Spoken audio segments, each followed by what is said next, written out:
Вот здесь кошачиной пахнет. Где? В комнате.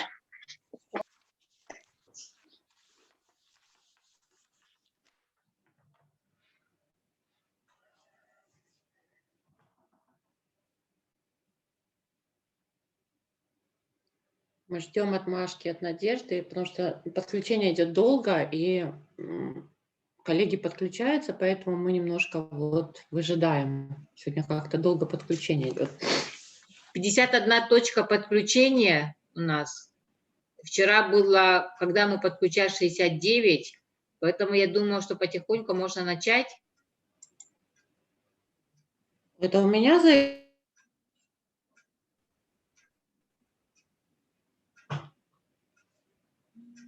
Так. Инна Юрьевна? Все, начинаем, да? Да. Я просто плохо вас слышала, я не могла понять, это у меня со связью или у вас, вы заикались. Угу. Активно подключаются, я думаю, можно начать. Да, ну мы сейчас пока подытожим вчерашний день. Чат мне не выслали, к сожалению, я не увидела вопросы. Ну, может быть, сегодня вышлите, Надя, если будет возможность, потому что я вчерашний чат так и не видела вопросы. Пожалуйста, может быть, возникли и сейчас хочется задать, пока не упустили вопрос. Давайте минуточку уделим сначала этому. Может быть, что-то вчера, какие-то мысли после нашей темы догнали, и вы поняли, что вам непонятно что-то, неясно, или какой-то прямо такой острый вопрос, то давайте сейчас вот, чтобы вот, подытожить вчерашний день, мы минуточку уделим этому. Можно задать в эфир, звук включить, можно написать в чате вопрос. Коллеги, я напомню, о чем мы вчера говорили. Так, у меня не с того включилось. Сейчас. Напомню, о чем мы вчера вообще говорили. Это мы говорили про программу привязанности, про нашу природную программу, которая включается у каждого, абсолютно у каждого ребенка, включается сразу после рождения. И которая направлена на выживание ребенка. Почему мы об этом говорили? Потому что мы с вами вот сегодня как раз-таки будем говорить про травму привязанности, про нарушение привязанности. Мы с вами работаем с детьми, которые в своем опыте имеют именно поломку этой программы привязанности, у которых сформирована привязанность с нарушением в большинстве случаев. И, конечно, самый ключевой такой момент привязанности, это чтобы вспомнить, о чем мы вчера говорили, это то, что должно быть ограниченное число фигур привязанности, должно быть постоянство отношений, и, конечно, и ребенку нужен именно вот его взрослый, а не любой такой же.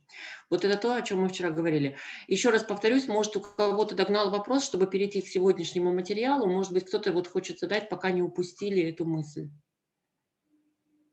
Надя, я попрошу помощи, если в чате есть вопросы.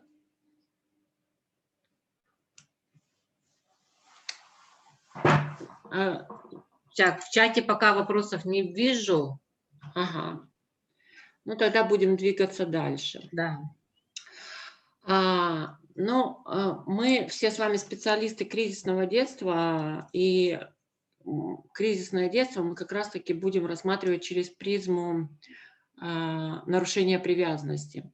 Что вообще бывает с привязанностью не так в нашей жизни? И вы с этим сталкиваетесь. Возможно, даже не только по работе, сталкивались в жизни, в бытовой жизни, в своей семье, возможно, в семье родственников или друзей.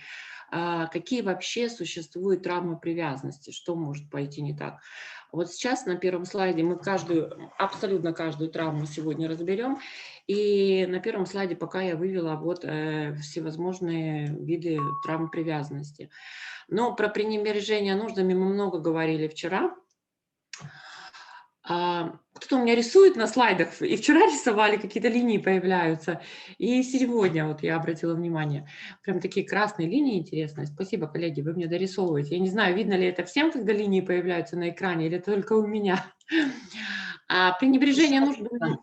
Пренебрежение нуждами мы с вами вчера говорили об этом. Это вот вы помните колесо заботы, это физиологические потребности. Это когда ребенок не вовремя накормлен или вообще не накормлен, когда ребенок лежит в мокрых пеленках.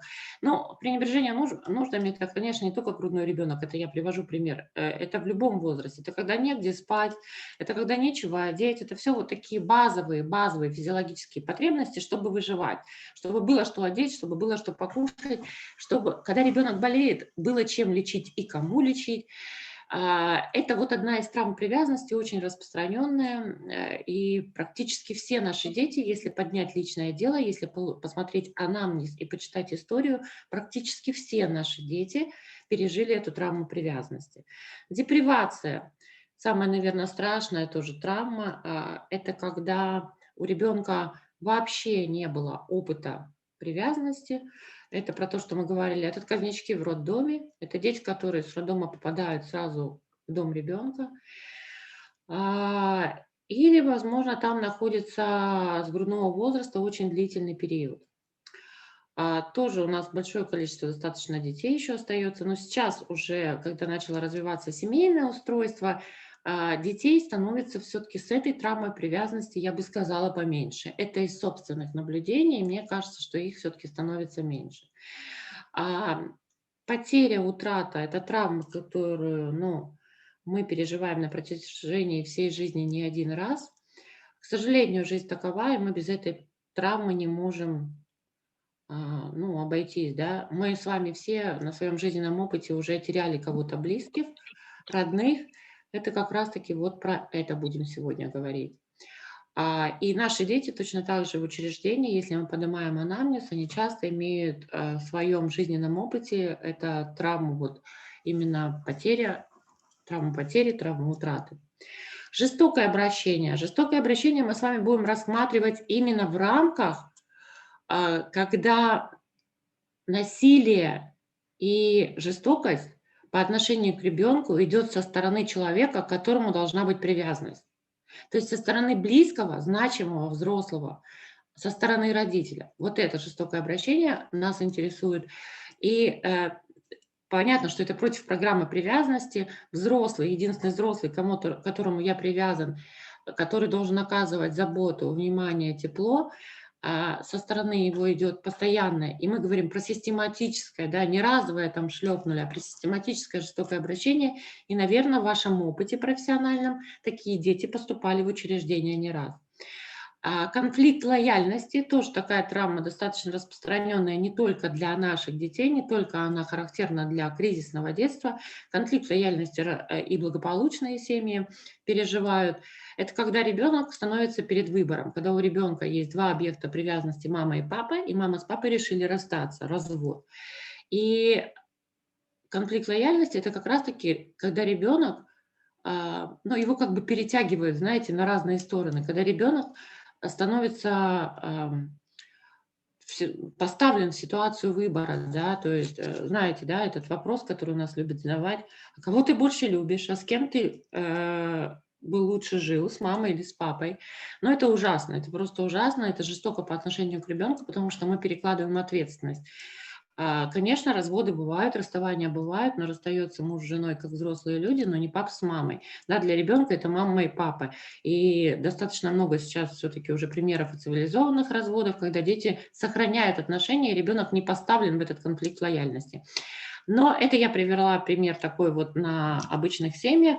У нас чаще всего это, конечно, с другой стороны конфликт лояльности, это отношения кровной семье ребенка. И об этом мы тоже сегодня поговорим, когда ребенок когда ребенок переживает вот эту именно травму привязанности. И напоследок, конечно, я ее оставила, хоть она у меня вверху обозначена, это травма привязанности казенный дом. Казенный дом, это нас называют так, учреждение, да, но вы знаете, что очень часто нас называют казенными домами. Мне вообще, честно, эта формулировка очень не нравится, тем более все больше наши учреждения для детей-сирот и детей, оставшихся без попечения родителей, все-таки больше движутся, и уже реформирование достаточно давно идет к семейно-ориентированному подходу. Но в обществе все-таки остается казенный дом. Ну, действительно, мы же государственные, да, как по-другому назовешь казенный дом. И эта травма тоже характерна именно для наших детей, которые изъяты из семьи, которые помещены к нам. И мы сегодня ее подробно разберем. Вот это 6 видов травм привязанности, через которые проходят наши дети. И очень часто наши дети переживают не одну травму привязанности, а в комплексе несколько. Ну, давайте обо всем по порядку. А где таблица? Простите. Ага. Таблица какая? Или это Ну, не вы к нам? говорите, нет, почему к вам? Вы говорите, вот на таблице первая часть, у вас там рисует кто-то по таблице, но нам таблица не видна. У вас слайд с видами привязанностями есть? Я Нет. про таблицу не говорила. Да, вот, нету слайдов. Слайда не видно? Нет. Вы в настройках Всех? посмотрите. У всех не видно? Нет, почему у нас видно? Нет, у нас Слайд видно. виден, Они слайд сами должны виден. в настройках посмотреть. Каких У нас настройках? видно. Надо переключить просто с экрана в правом нижнем углу. Экран переключить. Давайте поможем коллегам, а то правда мы говорим, мы видим, а они нет. У меня все нормально. У меня показывает, что демонстрация экрана идет. Да, все хорошо идет. Ну, у меня нету, простите. Куда нажимать надо? В правом нижнем углу посмотрите, там должна быть выходить картинка презентации. Надо на нее нажать, и выйдет она на полный экран. Вы, может быть, свернули по Zoom или что? В верхнем правом углу есть кнопочка «Вид». Вот пишут, постоянно выкидывают из конференции, это все ваша техническая сторона. Мы всегда, когда идет Zoom, просим своих коллег отключить Wi-Fi от своих мобильных телефонов и минимизируем, чтобы полностью у нас Wi-Fi, вот этот трафик шел только на Zoom. Все, нашла. Спасибо. Всё? Мгм. Продолжаем. Что, да? Все хорошо. Мгм. Значит, травмы привязанности, мы начнем с депривации. Вот про что я говорила, когда ребенку просто некому привязываться. Нет того взрослого, к которому я могу привязаться. И поэтому просто ребенок, если нет, да, то есть как бы и ребенок ставит крест на этом взрослом. Он не привязывается, да, отсутствие заботы от значимого взрослого, вот это вот отсутствие эмоционального контакта, и поэтому нет условий для реализации вот этой программы привязанности. Он попадает в учреждение, вы сами знаете, да, вот мы сейчас про маленьких, дом ребенка, он попал в учреждение, там достаточно заботливый, хороший персонал. Но я вот всегда, у меня картинка, когда я проговорю про дом ребенка, я про наш дом ребенка, там действительно и постоянный состав сотрудников, и которые действительно любят детей, они заботятся.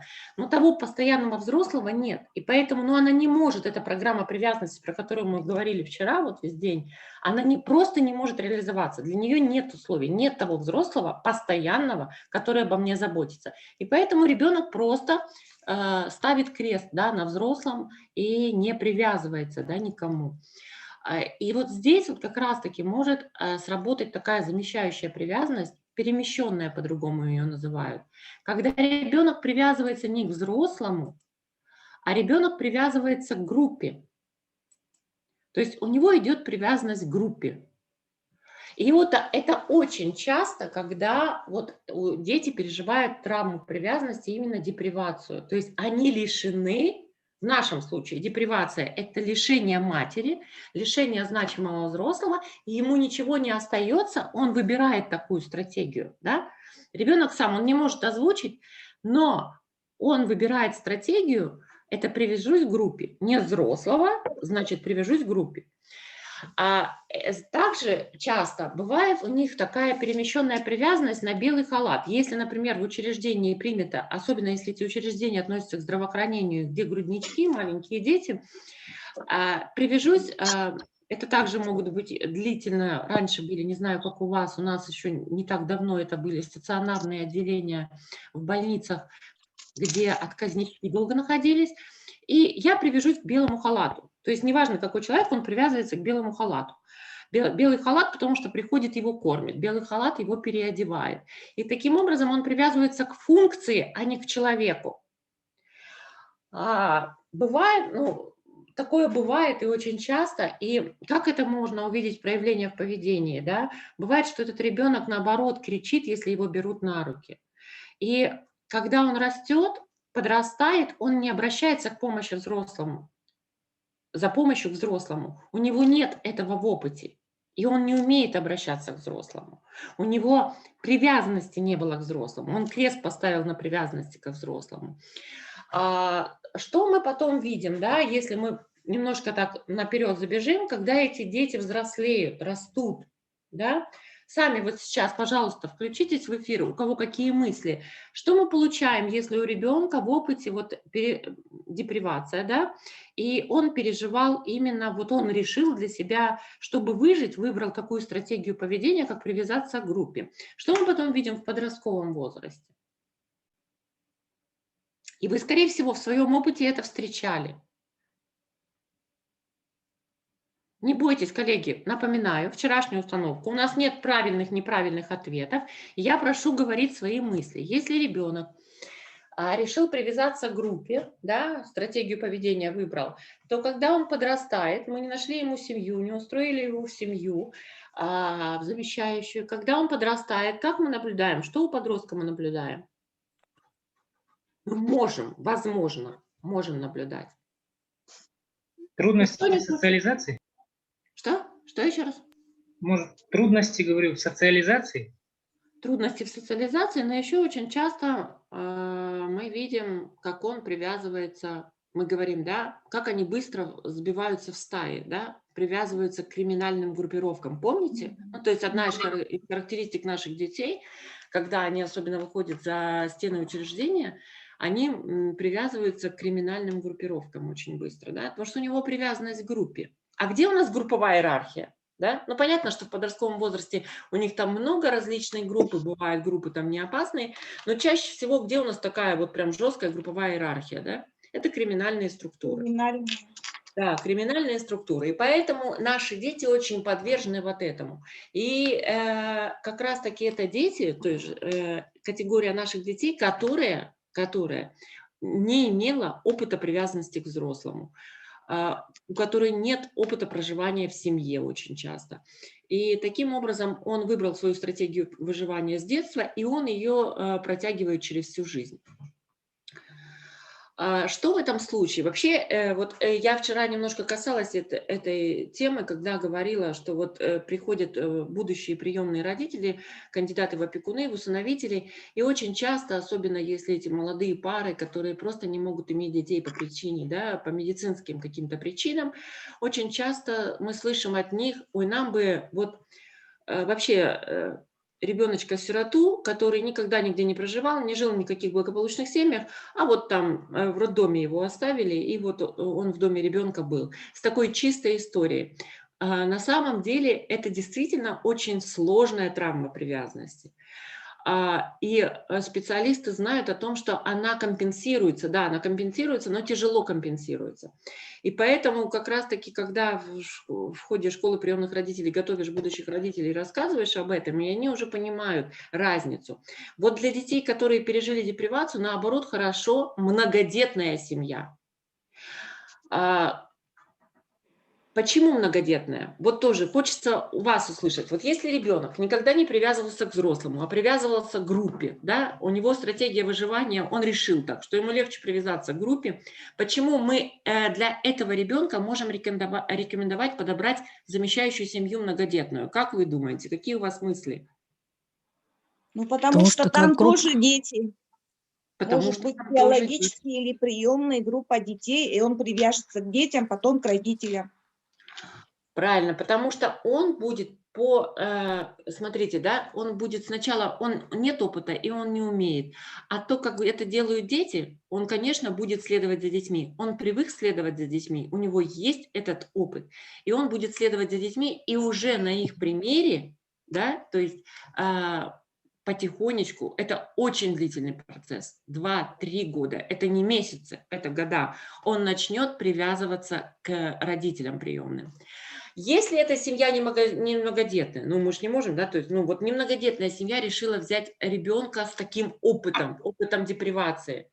Здесь мы советуем семье о том, чтобы они создавали детское сообщество, ну какие-то кружки, да, друзьям, какие-то вот, ну, друзья были, окружение было с детьми, чтобы присутствовала детская группа.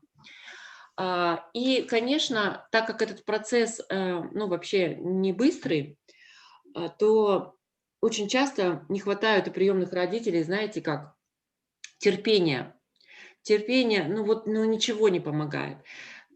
А мы начинаем находить вот даже малейшие признаки формирования привязанности, они действительно есть. Вот эти признаки, кстати, вы можете обращать на своих детей, которые вам поступают в группу. У вас же тоже отношения меняются, да? У вас тоже какая-то замещающая привязанность к сотруднику, к постоянному воспитателю. Ребенок сам выбирает фигуру. Он может не привязаться ко всем 3 воспитателям, которые работают на группе, а он выберет фигуру одну. Может вообще привязаться не к воспитателю, а к ночному, к помощнику воспитателя или к сторожу. Ну, по-разному бывает. И вот признаки формирования привязанности начинаются с чего? Он начинает смотреть в глаза, когда разговаривает с вами. Он начинает обращаться за помощью, потому что дети вот с этой травмой привязанности, они не умеют, они вообще, у них нет этого опыта, они не могут ко взрослым обратиться за помощью. А тут он вдруг начал обращаться за помощью. Он начинает расслабляться на руках. Если это ребенок поменьше, и вы берете его на руки, то вот как раз-таки многие приемные родители, они замечают, когда они приносят ребенка, что он, ну, там, даже там 3 лет, да, берут на руки, и он все мышцы в тонусе, да, вот знаете, как тонус мышц. А здесь, когда его берешь на руки, он весь напрягается. А здесь он начинает расслабляться. Вы прям чувствуете, что вы взяли на руки, он напрягся, а потом раз и расслабился.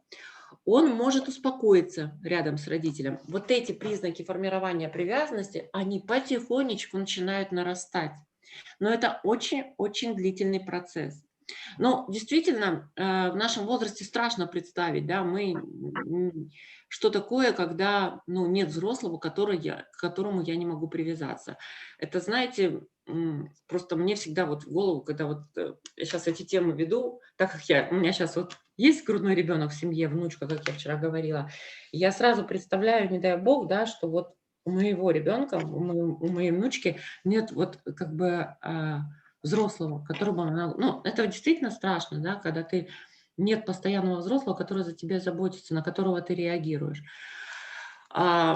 Еще при депривации какое решение, какую стратегию может выбрать ребенок? А я буду иметь с каждого. Вот это, знаете, такая внутренняя установка. Он не умеет еще говорить, но у него такая установка, ну ладно, ну нет постоянного взрослого, а я тогда буду иметь с каждого. Это называется диффузная привязанность. Не обязательно вам запоминать термины. Главное понимать о том, что эти дети в поведении, они начинают обманывать, они манипулируют взрослыми хорошо, они умеют говорить то, что мы хотим услышать. Довольно часто категория наших детей такая. И знаете, как они выделяются из всех? Они звезды в учреждениях детских. Это милый ребенок, который везде участвует, который выступает на всех мероприятиях, у которого складываются замечательные отношения. И каждому сотруднику, который работает на группе, каждому специалисту кажется, что этот ребенок вот доверяет именно ему. На самом деле это очень такое обманное, да, то есть это ребенок, который, ну, он сложно, да, то есть сложно, нет доверия отношения со взрослыми, и поэтому мы начинаем вроде как сначала откликаться, доверять ему, а потом со временем мы понимаем, что он с нас просто имеет. Вот, ну, грубо говоря, он с нас просто имеет. И вы, скорее всего, с такими детьми сталкивались в своей практике. Если мы, например, устраиваем этого ребенка в семью, то это, конечно, должны быть такие опытные, успешные родители, которые уже вырастили своих или приемных детей, и у них все получилось, и они довольны своим родительским опытом. И тоже мы, родители, должны готовить к тому, что ребенок должен поверить, что родитель, я сократила родитель, никуда не денется в течение, это длительный период, 2-3 года, и ребенок должен понимать. Здесь важно родителям говорить, что как раз-таки та любовь, обожание, они немножко подождут. И сильно выливать ребенка не надо. Нужно проявлять. Но здесь главное для этого ребенка установление правил, границы стабильности. Вот если родители со стержнем и умеют устанавливать правила, границы и стабильности, то они справятся с этой вот нарушением привязанности. Эти дети очень хорошо провоцируют, вот так, с полпинка провоцируют взрослых на конфликт, втягивают в конфликты. И здесь тоже родитель должен понимать, что его втягивают, им манипулируют, и не вестись на это. А это довольно сложно. Что еще, когда эти маленькие, когда ребенок еще в младшем возрасте, что мы советуем родителям? Запретить там, родственникам, близким, знакомым удовлетворять физиологические потребности, если у родителя есть такая возможность, а удовлетворять только ему. Ну, например, приемные мама и папа. Первый длительный период, там, первый год удовлетворяют только они. Ну, потому что вы помните, да, вчера, привязанность как начинает формироваться? Она начинает формироваться через колесо заботы, через физиологические потребности. Родитель подходит много раз, кормит, переодевает, укладывает спать, рассказывает сказку на ночь, успокаивает, улыбается. И таким образом формируется привязанность. Этот круг заботы работает там 1000 раз за день. И здесь, даже если в 3, в 5 лет ребенок попадает, и родители видят, что у ребенка нет опыта привязанности ко взрослому, что специалисты говорят, что здесь все признаки диффузной привязанности, и родители наблюдают это, что пришла сестра мамы, а ребенок готов уйти с сестрой и называть ее мамой, да? И он за конфетку пойдет и поменяет семью. Поэтому эти дети действительно часто меняют семью, если не получается адаптироваться, это не получается у родителей выдержать этот процесс довольно длительный. Эти дети довольно-таки безболезненно могут переходить там из группы в группу, из учреждения в учреждение, если мы берем про учреждение, потому что вот у них выбрана такая стратегия выживания на неосознанном уровне, они что-то не осознают.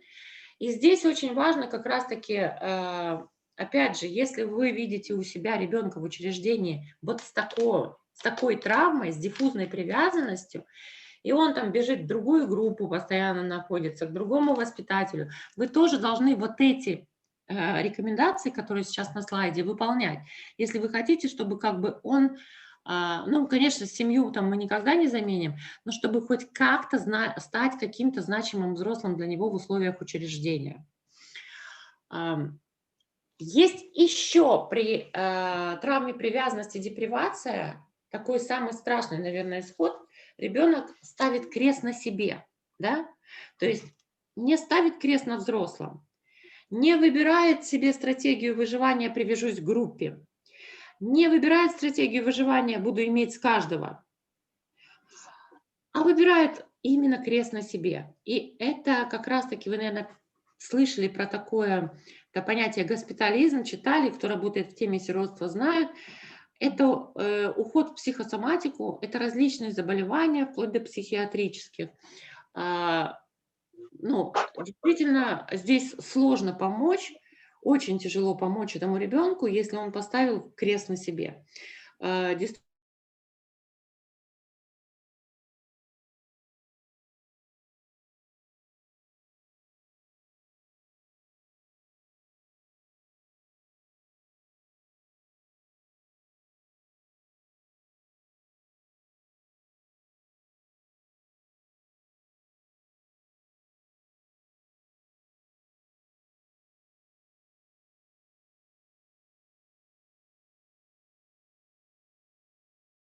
Но нет сейчас взрослого, к которому я привяжусь, я подожду. И как этот ребенок выглядит? Эти дети чаще всего, они такие, знаете, как бы заморыши, как их называют. Вот он такой, по сравнению с другими детьми, вот ребенок, который сформировал диффузную привязанность, то есть имеет с каждого, он довольно-таки и выглядит внешне удачно, и статус у него в группе удачнее, он такой звездочка. А здесь такой заморыш, ничего не получается, у него идет отставание по всем абсолютно сферам развития. Вот он отстает везде, эта задержка психического развития в карте стоит, и в медицинской, и все специалисты наблюдают, которые его там дефектологи, логопеды, воспитатели, педагоги, психологи, они отмечают, что по всем сферам, абсолютно по всем сферам, физическое, там, познавательное, идет гармоничное такое отставание. Почему я говорю, что это легко, можно реабилитировать, потому что когда появляется взрослый, значимый взрослый, которому он начинает доверять, этот ребенок начинает развиваться, да? Сложно ставить прогноз, догонит ли он сверстников, потому что это нужно длительный период, и тут зависит от того, сколько времени он стал на паузу, сколько времени он был на паузе. Но то, что он начнет формировать привязанность, и у него это получится, он может начать доверять взрослому, здесь больше шансов, чем при предыдущих вот нарушениях привязанности, которые мы с вами рассматривали. И тоже вы таких детей, наверное, ну как бы встречали, да, встречали, и кто давно работает в учреждении, и кто общается с семьями, когда мы устраиваем детей, то вы видели таких детей, когда мы отдаем, как я помню, одного мальчика отдавали, с Москвы к нам прилетали, забирали, и он такой был худенький, не набирал вес. Он ел хорошо, вообще не набирал вес, был активный. И мы предполагали такие со специалистами, что, ну, скорее всего, там родители его не видели, скорее всего, что у него генетическая такая предрасположенность. Ну, в семье он давно, уже больше 5 лет, с мамой мы общаемся до сих пор, она до сих пор высылает мне фотографии, видео.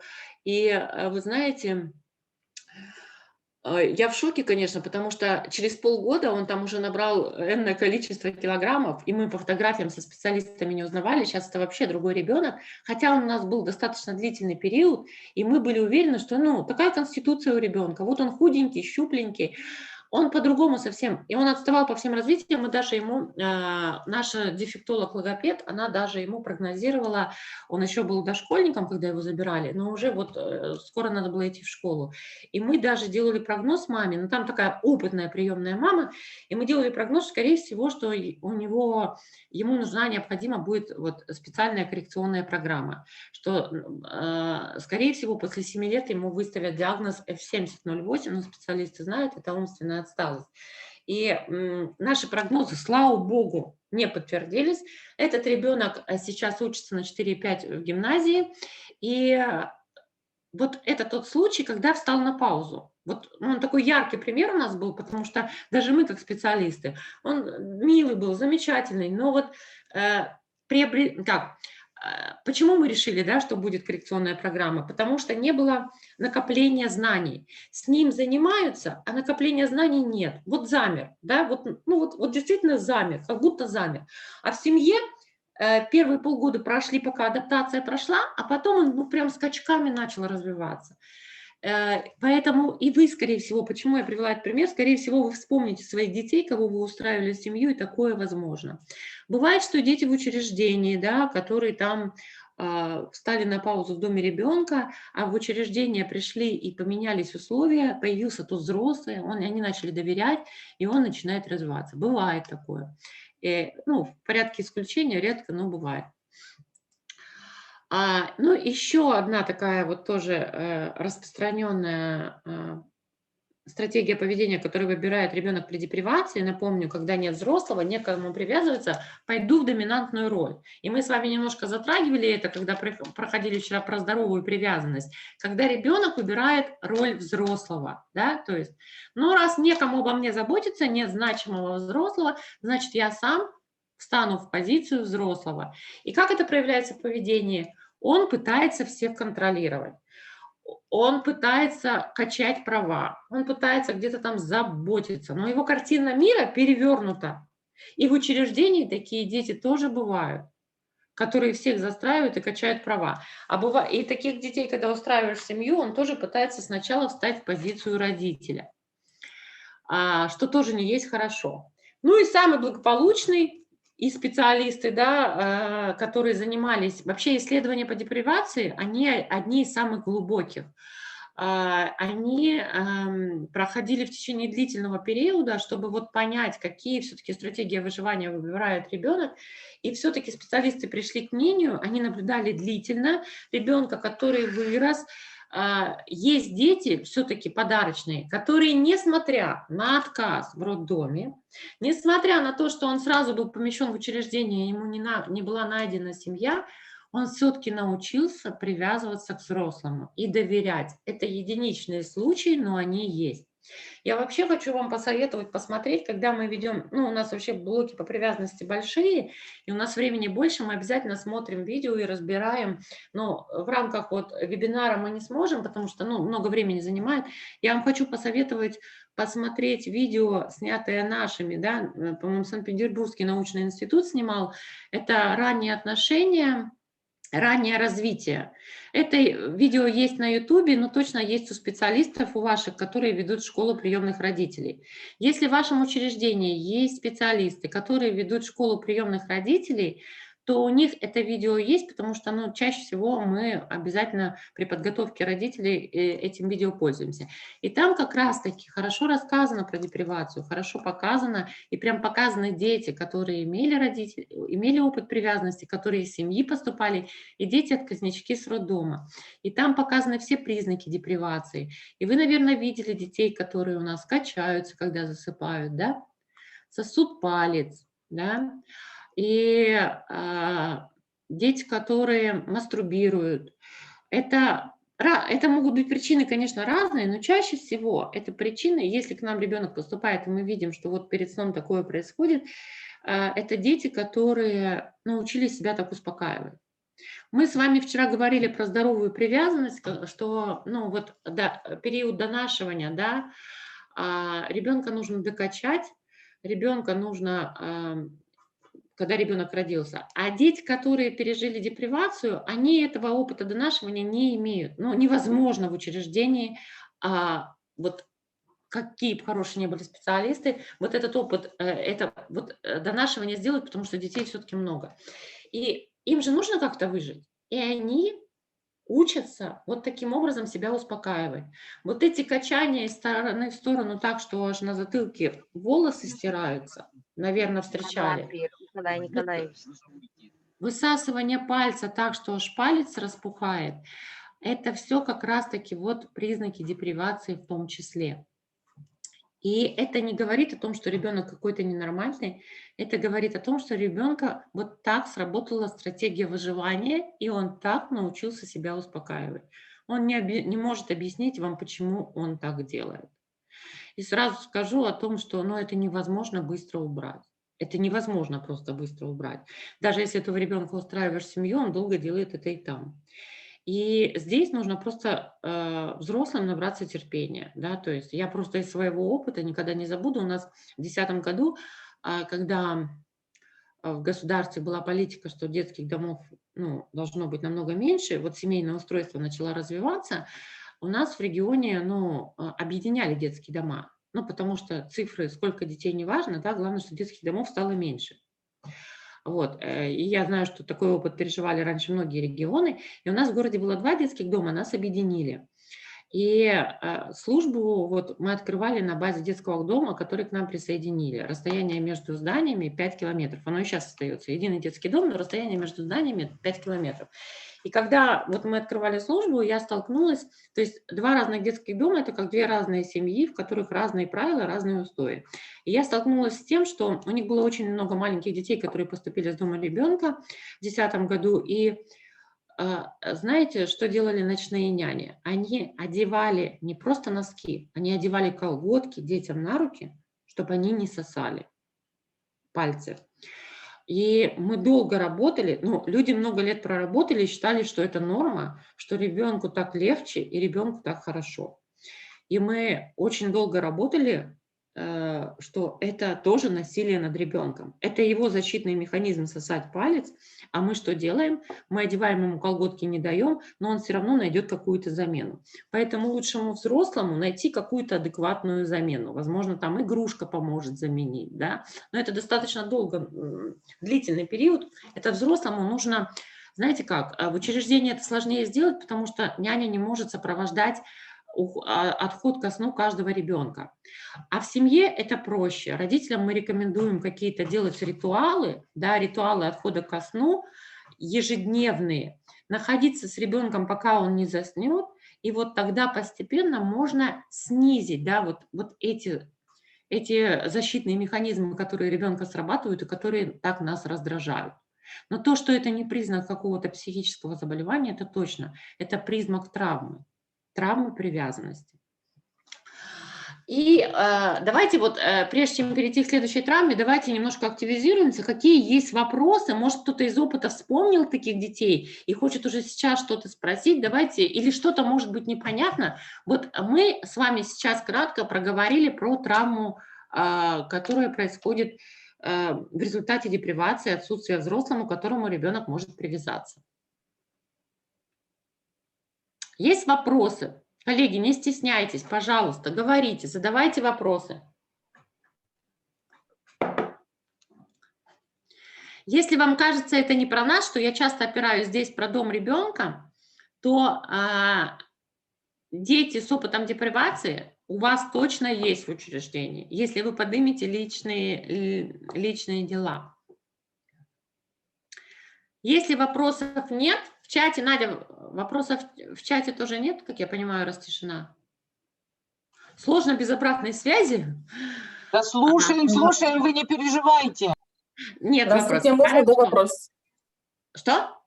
Вопрос можно? Да, можно, конечно. А у умственно отсталых детей это сильнее, да, проявляется?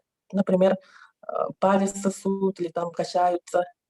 Ну, наверное, из опыта вы наблюдали, что у них чаще это проявляется. Знаете, да, я из своего опыта тоже, знаете, почему, наверное, все-таки у ребенка с нормой интеллекта, у него, ну, более расширенный репертуар защитных механизмов, да, то есть список защитных механизмов по-другому, да, где-то написано, он больше, да, и поэтому у детей с сниженным интеллектом, с умственной отсталостью мы чаще наблюдаем, да, вот эти защитные механизмы, которые выходят на поверхность. Да, вы действительно правильно, ваше наблюдение правильно, они проявляются, но это, я говорю, что они абсолютно есть и у детей с нормальным абсолютно интеллектом. Но там, да, потому что здесь больше, вот как бы с нормой интеллекта у него больше всяких инструментов. И он действительно может просто засыпать с игрушкой. Там. Еще есть теребят одеяло, вот угол одеяла или угол пододеяльника он теребит. Бывает волосы, но это даже дети, кстати, в благополучных семьях, да, есть какие-то защитные механизмы. Волос, да, есть взрослые люди, да, они вот так вот накручивают волос на палец. Я встречала, ну, у меня среди знакомых таких есть. Это защитный механизм, который остался с детства. Где-то ребенок нервничал, может, в садике нервничал, знаете, его так привык, его так успокаивало, он так отходил ко сну. Это тоже защитный механизм. У нас у всех есть какие-то вещи, какие-то вот такие фишечки. Там, у меня есть приемный внук, ну, это внук моего мужа, да, и он теребит ухо постоянно, да, то есть как бы вот ему уже 4, вот он только сейчас стал меньше, а вот до 3,5 он точно перед тем, как засыпал днем или ночью, когда он ночует у нас, вот ложишься с ним, он берет ухо и так выворачивает, что я сережки, ну, даже снимала. Вот он так делает с мамой, так делает с папой, то есть он делает с теми взрослыми, кому он доверяет, да, и вот у него это вот тоже, он абсолютно с нормальным интеллектом, абсолютно хорошо развитый ребенок, но у него вот это, да, но это не значит, что мы бьем по рукам. Сейчас вот к 4 годам оно само по себе как-то уже спадает. Сейчас он, кстати, берет игрушку мягкую, интересно, мальчишка, но он полюбил вдруг у нас мягкие игрушки, он играет и машинками, но он берет мягкую игрушку спать. Поэтому вот он начал замещать на это. У всех абсолютно по-разному, но идет какое-то замещение. Если взрослого сильно это раздражает, и прям он не может смотреть, как ребенок вот так качается, или там что-то, ну, нужно искать то, что ребенку поможет, да, замещать на хороший какой-то. Поэтому, ну, это действительно вот, ну, тяжело, да, одно дело на смену пришел, ты отстоял, а другое дело, когда ты взял этого ребенка в семью, и у тебя вот каждую ночь качание такое, что аж кровать скрипит. Это действительно тяжело взрослому выдержать. Как бы я не понимал причину, день, 2, 3, но это действительно тяжело выдерживать. И они очень часто с этим идут к нам на консультации. Если нет вопросов, мы можем двигаться к следующей травме привязанности, пренебрежения. Но если вопросы догонят, мы потом вернемся еще. Травма привязанности, пренебрежения нуждами. Да? То, о чем мы говорили, и вот это колесо заботы хорошо вам знакомое, которое вчера я его вернула на сегодняшний слайд, чтобы вы понимали. Есть взрослые, которые удовлетворяют мои потребности, есть взрослый, к которому я могу привязаться, ну, я говорю по программе привязанности, но это колесо заботы дает сбой. Оно не постоянно, то, о чем мы вчера говорили. Вот смотрите, сейчас я хочу, чтобы вы вспомнили себя, ну вот, например, да, в выходной день или в отпуске, да, или куда-то вы поехали в путешествие. Вспомните себя, вы идете, да, там в незнакомом городе, и у вас возникла потребность, ну, к примеру, покушать, вкусно покушать, вы проголодались, находились. Вот когда возникла потребность покушать, в организме ощущаем напряжение, недовольство, да, вот, смотрите, вот оно, напряжение, недовольство. Вы нашли такое уютное кафе, которое хотели, заказали себе горячую пищу вкусную, если это холодно на улице, это вообще здорово, да, и сидите, ждете, и наконец-то вам принесли, представляете, что я сейчас говорю, визуализируйте, наконец-то вам принесли, вы покушали, у вас наступило такое, знаете, состояние покоя, да, состояние покоя. Вы расслабились, и вам официант приносит счет. Ну, а когда вы заказывали, вы были сильно голодны, и вы не сильно смотрели на ценники, или не сосчитали, калькулятор не сработал в голове. И вот в состоянии покоя вы сидите, наелись, и вам официант приходит, приносит счет, от которого вы в шоке. Вот что в этот момент, смотрите, да, состояние покоя чем сменяется? Тревогой. Тревогой, да, недовольством, правильно, спасибо, Дмитрий. Тревогой, недовольством, вот оно. Мы снова скатываемся в напряжение и недовольство. То есть, по идее, после состояния покоя должна возникнуть новая потребность. Мы плотно, хорошо покушали, нам хочется поспать, и мы пойдем домой или в гостиницу поспим, если мы в отпуске, или на море. То после состояния покоя у нас все равно возникнет какая-то новая потребность. Это вот такой цикл возбуждения и успокоения, который присутствует у нас по жизни, он в нас встроен, мы его не замечаем, это мы сейчас его разбираем. Но бывает такое, что мы не входим в состояние покоя, а мы скатываемся в напряжение и недовольство. Что происходит у детей, у которых не удовлетворяются базовые потребности, да? Пренебрежение нуждами. Помните про сигнал, да, про колесо заботы? Ребенок подает сигнал. Сначала криком, потом, когда он научится говорить, он будет говорить речью. У него возникла потребность, он подает сигнал. Ну, например, та же потребность покушать. Он подает сигнал, потому что у него возникло напряжение и недовольство. По идее, взрослый должен прийти удовлетворить потребность. И после этого у него наступит состояние покоя. А потом уже возникнет новая потребность. И вот все, вот этот круг, они формируют доверие, безопасность, привязанность. Когда у нас пренебрежение нуждами, ребенок подал сигнал, заплакал или начал говорить: я хочу кушать, капризничать, я хочу кушать. А взрослый пьяный. И пьяный так, что он не может удовлетворить его потребность. А еще и пнет его за то, что он плачет. Отстань. Иди, есть нечего. Или там, иди сам найди. То есть у ребенка после возникновения напряжения и недовольства удовлетворение потребностей не наступило, а наоборот еще больше наросло вот это напряжение. Он еще и получил какой-то тычок, пинок за это. И состояние покоя не наступает. Вот это круг заботы, который очень часто прерывается, да, то есть он не срабатывает. И тогда, я вернусь к предыдущему слайду, вот эта привязанность, видите, я ее пунктиром, она нестабильная. Привязанность, мой взрослый не постоянно удовлетворяет мои потребности. Смотрите, если вы вспомните, опять же, маленький возраст, хорошо на маленьком возрасте разбирать, что ребенок, у которого сформирована здоровая привязанность, и, например, он захотел поесть, а мама ему говорит: каша еще доваривается, через 10 минут будет готова. Он в состоянии спокойно, без истерики подождать. К 1,5-2 годам точно. Потому что он уже за это время знает, что мама сказала, она обязательно накормит. То есть вот это колесо заботы, оно срабатывало постоянно. И он уже верит, доверяет взрослому, что он накормит. Он может подождать. У ребенка, которое вот это вот колесо заботы часто дает сбой, у него этого нету. И поэтому привязанность, она вот такая вот пунктирная, да, какая-то вот, нестабильная привязанность. И какие типы нарушения привязанности здесь могут быть? Тревожная, да, что значит тревожная? Ребенок такой капризный, прилипчивый, навязчивый, постоянно вызывает к себе внимание, дергает, да, потому что привязанность сформирована ненадежная. Избегающая привязанность. Ребенок, у него не формируется доверие. Потому что, ну, откуда оно будет? Потому что он вместо того, чтобы его накормили, когда он не может сам это еще осуществить, он получил тычок, пинок, его никто не накормил. И как бы я ни накричал, как бы я ни кричал, как бы я не усиливал сигнал, то, ну, как бы, ну, бесполезно. И доверия к взрослому нет, и такая установка у него: не надо мне ничего я не хочу. Такая избегающая привязанность. И вот это знаете, как вы этих детей можете увидеть уже вот в учреждении в более старшем возрасте. Эти дети, мы вот смотрим, мы видим, что они не доверяют взрослому, не проявляют какое-то тепло по отношению к взрослому, заботу, но, например, для животных они готовы свой ужин вынести на улицу, да? То есть совсем другое отношение. Вот, ну, часто у наших детей, вот воспитатели, мне помню, говорили о том, что вот смотрите, Инна Юрьевна, он, значит, как бы в группе такой, а животным он отдаст последнее. Он прячет, но выносит там, сам не съест, спрячет, но вынесет ему покушать.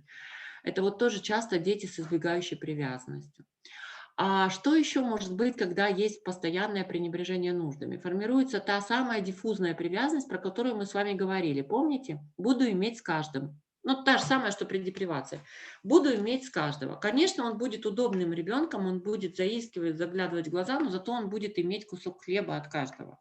И эта привязанность формируется в семье. И он с этой привязанностью приходит, с этой моделью поведения приходит к нам в учреждение.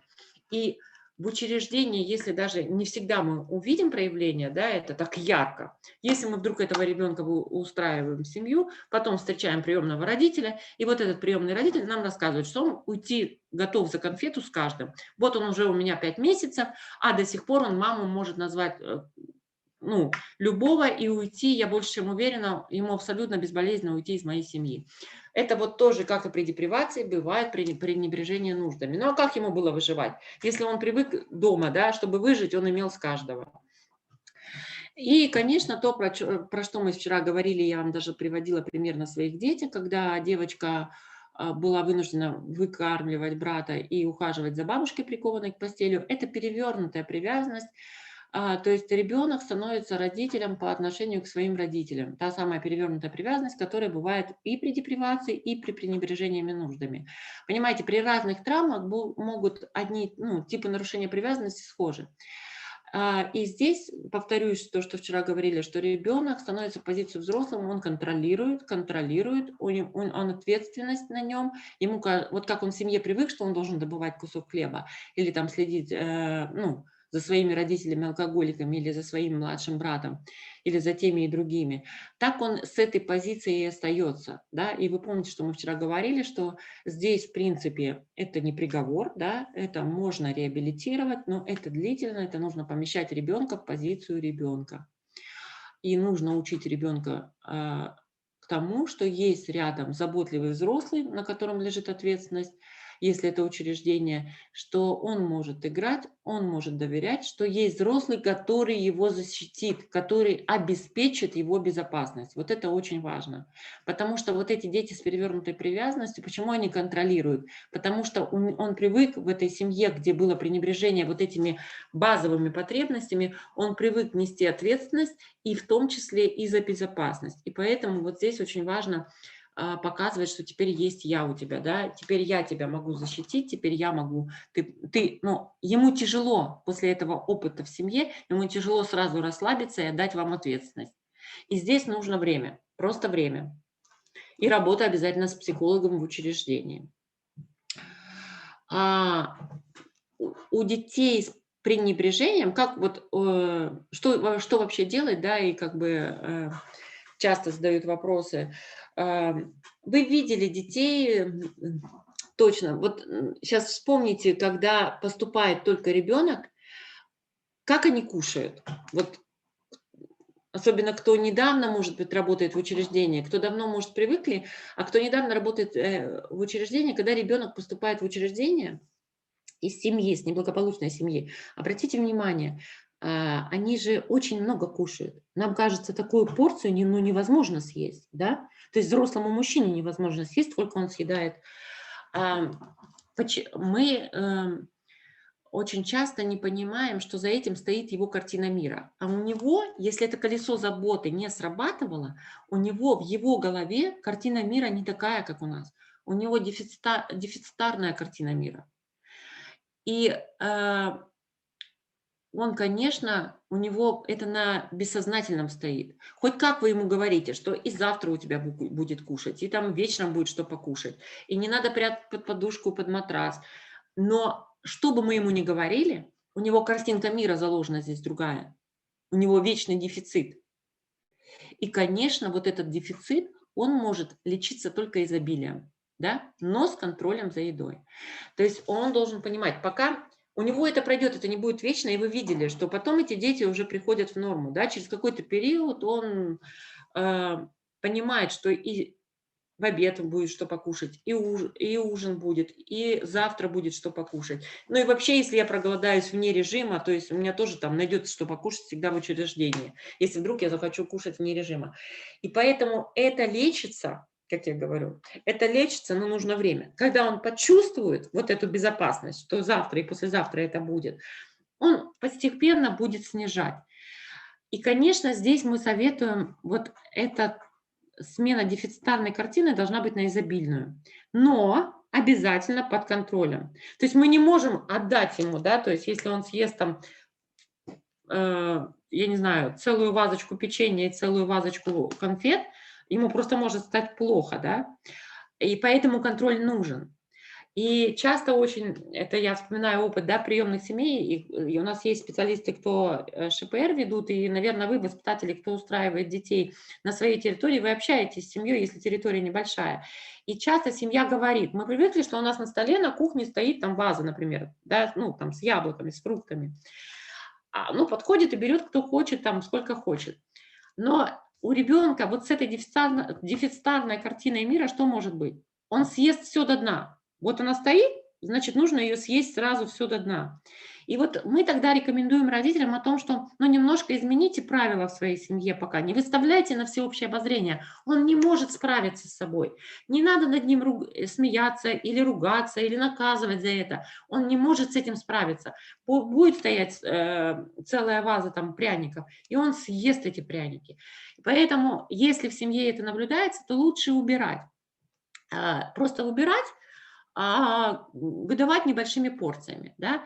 Тем более, смотрите, ну вот на полдник приходит ребенок у нас в учреждении, у него там, например, там 3 вафельки, да, к примеру, там, или там яблоко, печенье, йогурт, и все дозировано же, да, то есть оно же не стоит как бы в общем, вот у него только это есть, он понимает, что может только это съесть, и в семье вот у него стоит ваза с конфетами, да, и он ее съест, поэтому здесь нужна картина изобилия, но обязательно под контролем. В учреждении дети постепенно наедаются. Важно, чтобы, да, ну вот первое время ест большие порции, но если это такие разумные большие порции, пусть ест. Если это не во вред здоровью, пусть ест. Дети, которые могут смеяться, которые давно в учреждении забыли, как сами, если у них такое было в опыте пренебрежения нуждами, с ними нужно просто поговорить, что это пройдет, что это просто пройдет. Нужно время. И если это семья, если в семье такой ребенок, мы рекомендуем большие супермаркеты. Ну, изобильная картинка, продуктов много, вот они в свободном доступе, что мы покупаем. Еще вы, наверное, слышали, что наши дети любят прятать. Вы наблюдали, как наши дети в столовой в карман хлеб прячут? Если, например, в учреждении правила еду не выносить из столовой, ну, к примеру.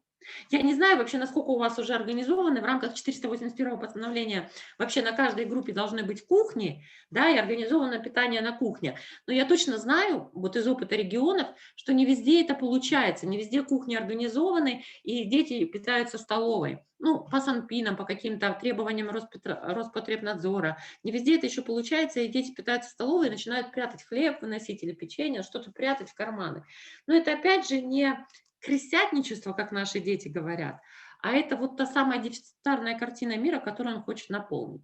Бывает, дети прячут еду под подушкой. И бесполезно им запрещать. Как приемные родители говорят о том, что если вовремя не нашла, вплоть до того, что котлета может завоняться, если он взял котлету.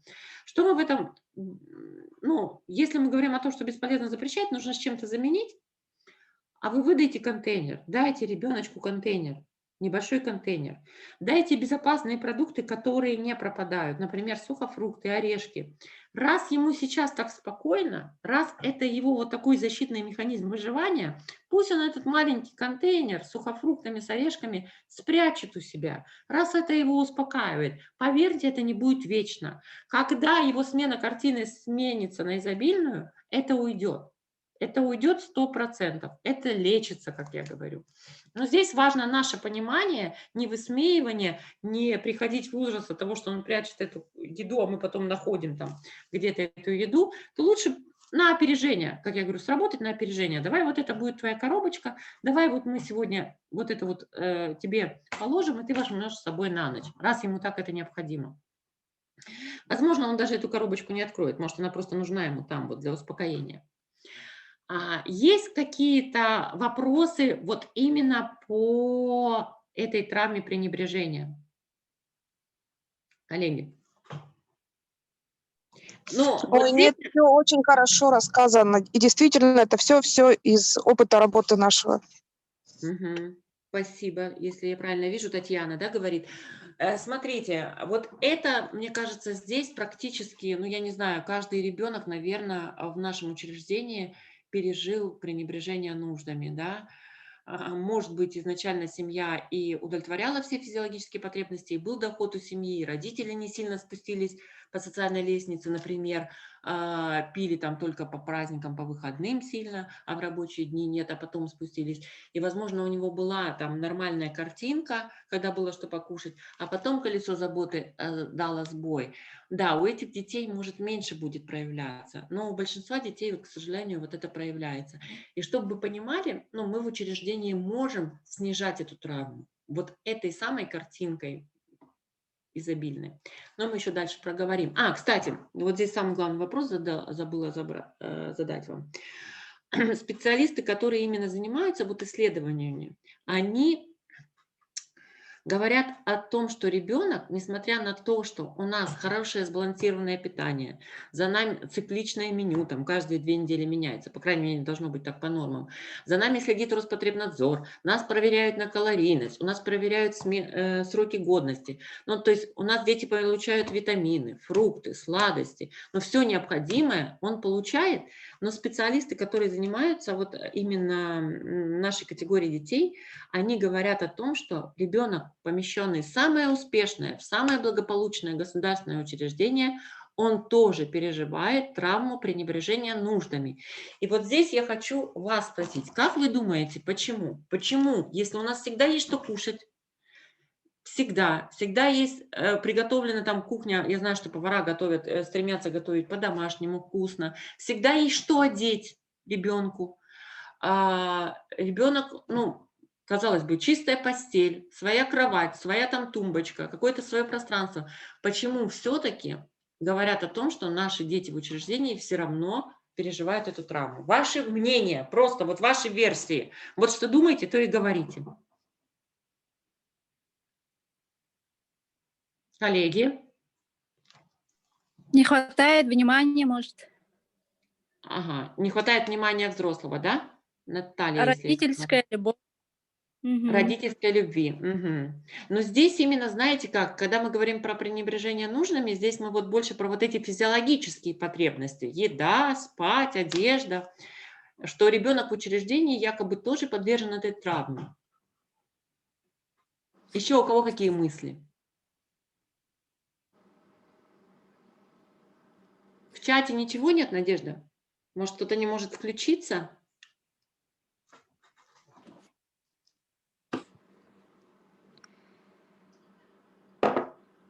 Угу, тишина.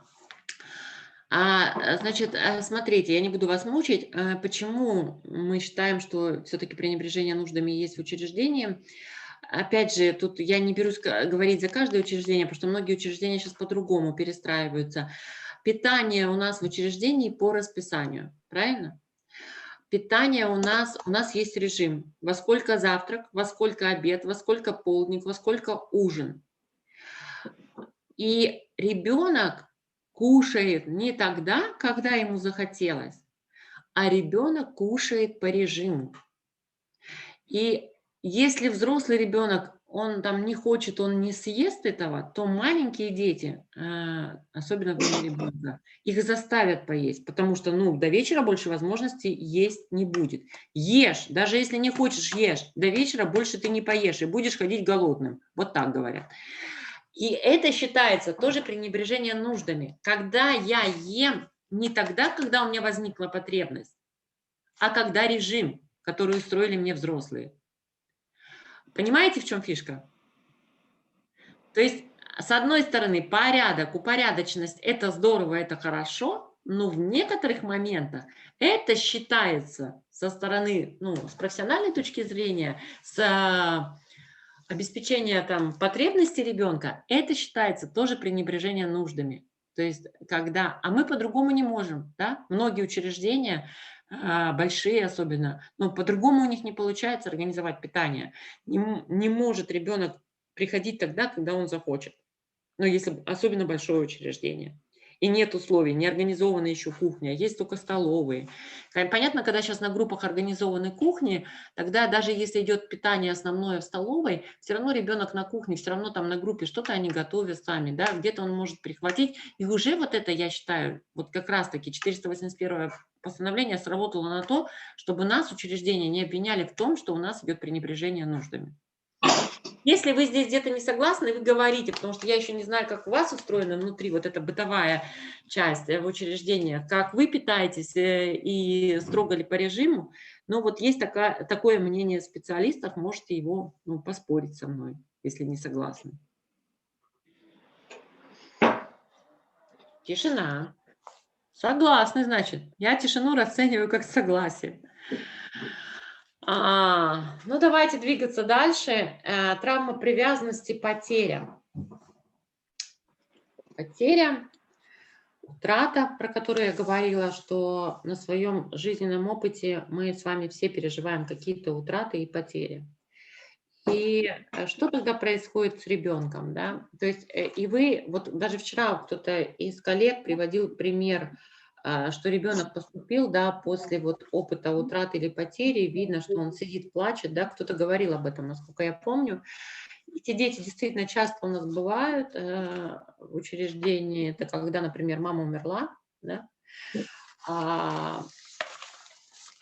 и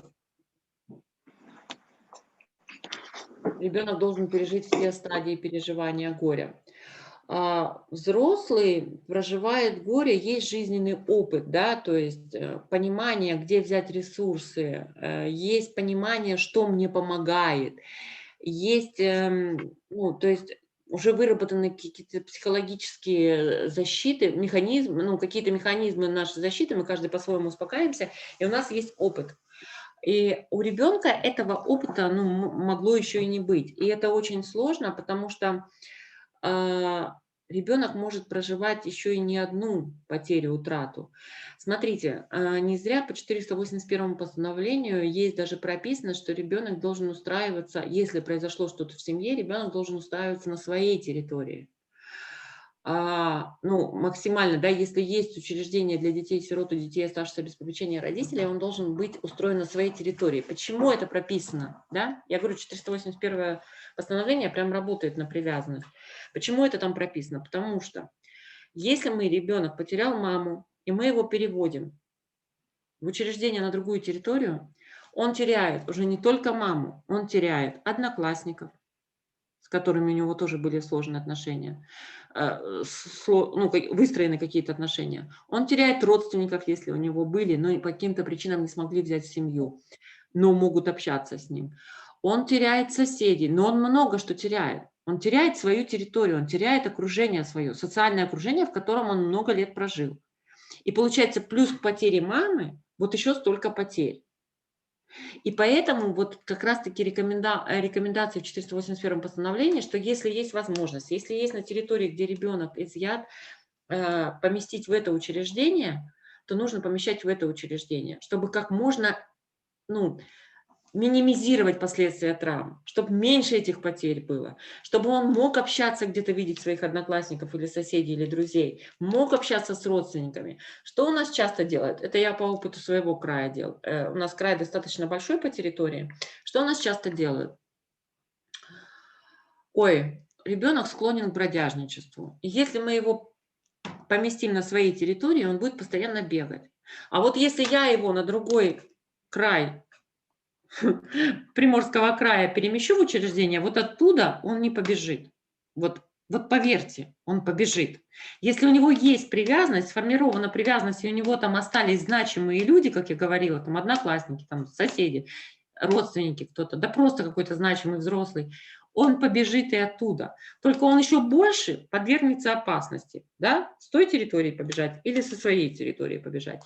И поэтому очень часто, несмотря на 481 постановление, у нас до сих пор это практикуют. Мы часто это на региональных своих внутри края семинарах обсуждаем, но, к сожалению, до сих пор многие специалисты уверены, что вот как раз-таки фишка в этом. Вот я его помещу на другой конец края, и тем самым... И никто не думает о том, что то учреждение, куда ребенка поместили, вообще как его сложно будет реабилитировать. Ведь он столько потерь перенес, не только там семью, которую потерял. Поэтому вот эти травмы потери переживает каждый ребенок, наверное, который приходит в той или иной степени. Даже если мама не умерла, все равно же потери близких происходит. Изъяли из семьи, маму лишили прав, или мама осуждена. И, конечно, он переживает дорожку страдания. Дорожка через страдания – это та дорожка, которую должен пройти каждый ребенок. Каждый человек взрослый, который переживает утрату или потерю. И сейчас я предлагаю такое упражнение, хоть что-то провести в рамках дистанционного формата, визуализацию. И здесь у меня только вот просьба к вам, чтобы действительно, потому что мы не находимся очно, я не вижу, что такое упражнение визуализация? То есть я буду рассказывать, не надо там глаза закрывать, это не какое-то там погружение, просто вы представляете то, о чем я буду говорить. Но чтобы минимизировать, чтобы мы сейчас все с вами здесь не вылетели, да, там не упали в свой травматический опыт, я возьму такую бытовую ситуацию, о которой буду говорить, а вы будете представлять и отвечать, что вы чувствуете. Смотрите, давайте все-таки Якутия, отдаленные районы, вы там, наверное, все-таки мечтаете там об отпуске, куда-то слетать. Давайте представим ситуацию, что у вас все, вы уже спланировали свой отпуск, получили отпускные, у вас уже куплен билет, и у вас уже прям картинка такая рисуется, что вы на теплом Черном море. Представляете? Вы на теплом Черном море. Вы уже там дома сидите, уже вот чемодан складываете и представляете, что вы на теплом Черном море. Вот. Но подходит день, когда вы собираетесь летать, а вы довольно-таки далеко находитесь, живете в населенном пункте, который довольно-таки отдаленно находится от вашего аэропорта.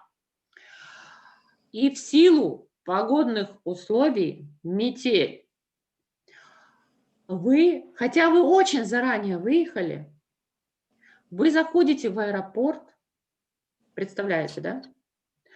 Вы заходите в аэропорт, вы видите, что регистрация закончилась, буквально 5 минут назад. Вы уверены, что вас все равно пустят. Подбегаете к стойке на регистрацию. А вам говорят, что нет. По европейским стандартам, когда регистрация закрыта, то уже нельзя. Хотя посадка на самолет еще идет. Посадка на самолет идет, а регистрацию закрыли. И вас не пускают на рейс. Что сейчас, как вы думаете, что, вы представляете, да? Что бы вы испытали? Или что вы сейчас испытываете? Может, кто сильно погрузился? Или что бы вы испытали в этот момент? Все. Горе, Стресс. обиду. Сразу горе, стресс, обида. Гнев. Паника. Гнев. Ага, еще. Паника. Разочарование. Шок. Разочарование. Ужас.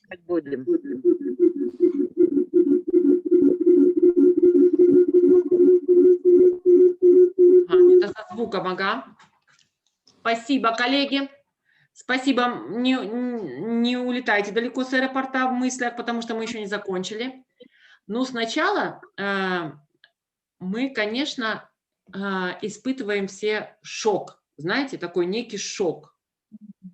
Такого не может быть. Ну вот же еще посадка идет, а меня не пускают. Шок, да? Шок, после которого идет, ну, просто отказ поверить. Не может быть, меня сейчас пустят, да? То есть я сейчас позову начальника смены, посадка-то идет. Регистрация, вот, ну, закончилась регистрация, но ведь погодные условия, не по своей вине, но самолет-то не улетел, еще ж не все потеряно, отказ поверить.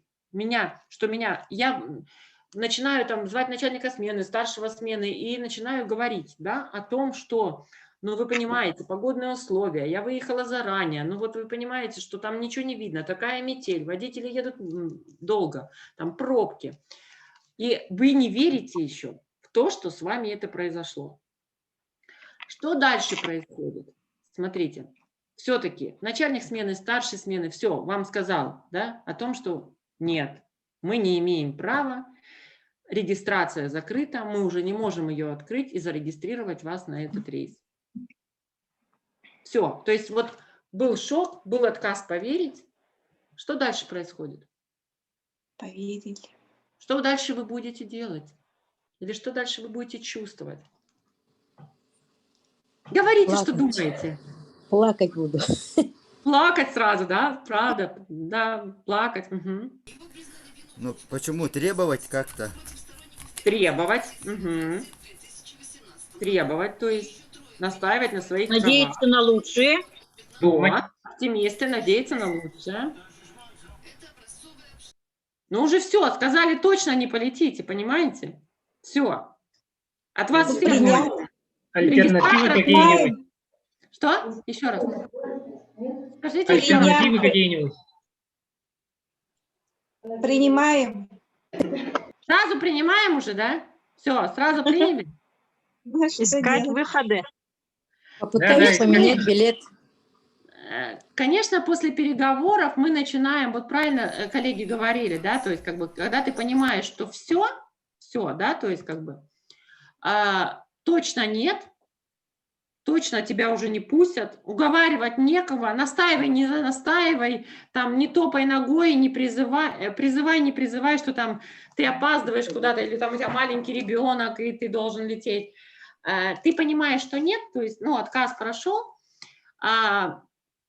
начинаются переговоры, да, переговоры еще, вот там говорили, надежда на лучшее, или кто-то говорил, буду разговаривать, переговоры, ну, что в этом случае делать, да, то есть у меня же там тоже там забронировано все, там на море, где я себя представлял, у меня же тоже там бронь, да, и мы начинаем переговаривать, что нам, как нам поменять билет, да, что нам нужно сделать.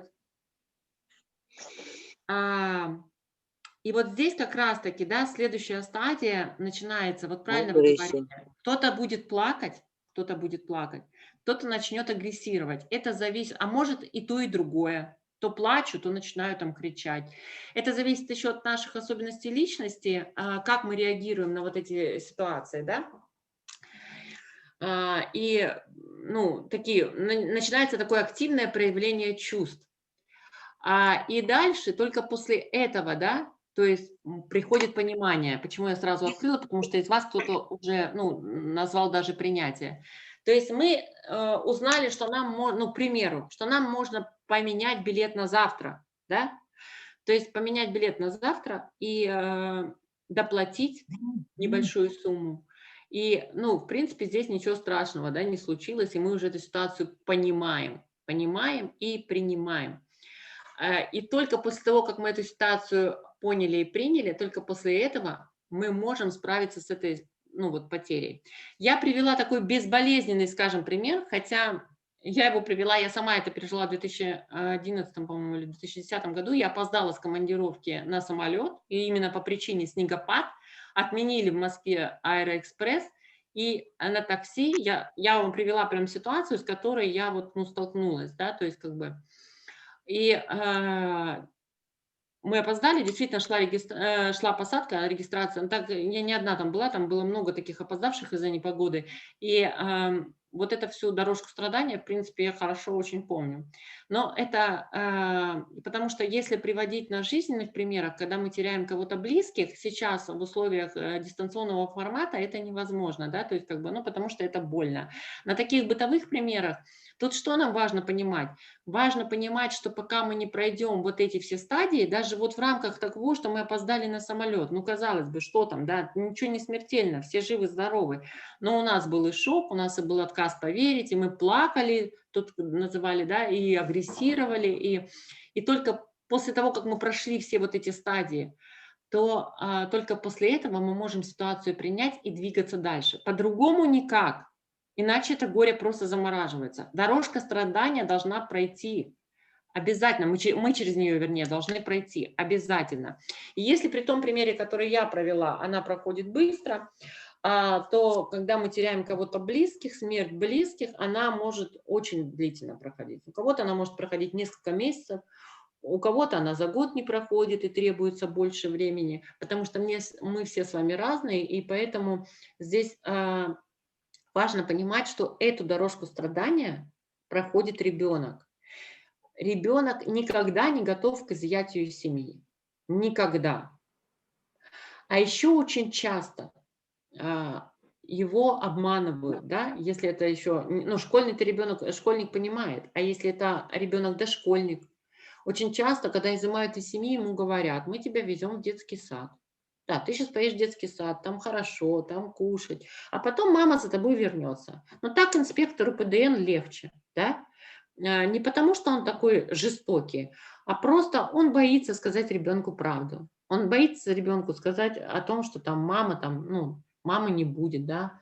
Он не готов к этому, он начинает обманывать ребенка.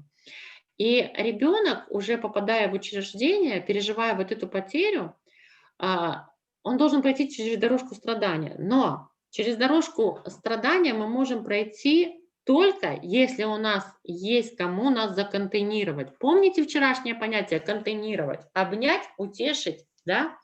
Ну, образно говоря, есть взрослый, которому я доверяю, только тогда ребенок будет проходить через дорожку страдания.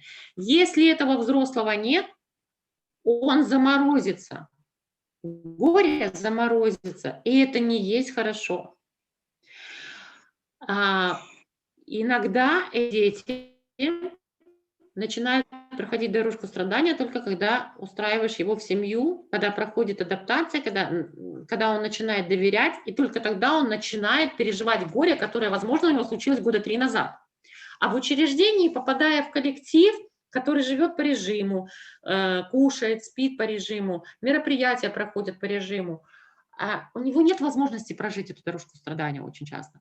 Здорово, когда вот сейчас в группах мало детей, и сами специалисты, воспитатели, которые давно работают, вот здесь в крае мы общаемся, когда на семинарах, они говорят: ты знаешь, говорит, а вот сейчас, когда мало детей, и когда как бы у нас больше возможностей индивидуального подхода выстроить отношения, то, говорит, есть дети, которые, ну, через там какой-то период начинают воспитателю определенному доверять, и он начинает проходить эту дорожку страдания. Это здорово. Ну, и здорово, когда воспитатель понимает, что с ребенком происходит. Потому что, конечно, на этих этапах может быть поведение неадекватное. И, конечно, когда меня изъяли из семьи, я потеряла семью, вот этот шок, отказ поверить, он же не один день, не 2 дня, не 3 дня. Это не опоздание на рейс. Еще раз повторюсь, я привела легкий пример, чтобы не травмировать вас. Это может быть месяцами. Когда мы теряем близкого, мы можем длительный период не верить в это.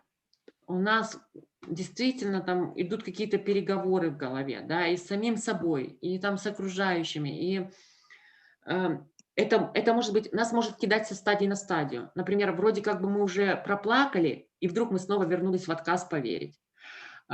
Дорожка страдания не так легко, но это опыт, без которого невозможно двигаться дальше. Почему еще наши дети замораживаются, отстают в развитии? Как я говорила, у них же потеря не одна бывает, там не только мама, но в силу бывает обстоятельств, нет учреждения на территории, близко нет учреждения, и его переводят в учреждение на другой территории, и у него многочисленные потери. Это не только потеря мамы, потеря близких, родных, друзей, школы, учителя. той обстановке, в которой он жил. И действительно, она может протекать очень тяжело. Кто-то что-то хочет сказать? Мгм. Если он заморозил это горе, да, вот, конечно, он не может развиваться дальше. Что еще происходит? Вот когда, если ребенок поступает в течение учебного года и на вот этой дорожке страдания, что у нас делают школы? Ну как я могу развиваться, когда там у меня внутри черти что? Как я могу слышать этот урок или понимать, что учитель говорит? Нет, конечно. Если ребенок находится на стадиях переживания горя, он не может развиваться, он не может накапливать знания, потому что у него стрессовая ситуация, потому что ребенок может развиваться только в состоянии покоя. Но, к сожалению, не все взрослые, мы это с вами понимаем. И мы требуем сразу от ребенка многого. Еще что в учреждении часто наблюдается, и мы призываем специалистов очень. И сама через это проходила. Смотрите, ну, к примеру, мероприятие, запланированное мероприятие. Приехал там, ну вот у нас недавно был Дед Мороз, Новый год, и будем опираться на этот праздник.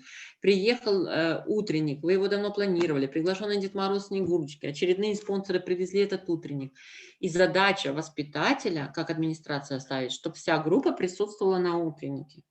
Если ребенок недавно поступил, он проходит, вот он еще в шоковом состоянии, у него еще отказ поверить, что с ним это произошло, у него еще такой раздрайв внутри.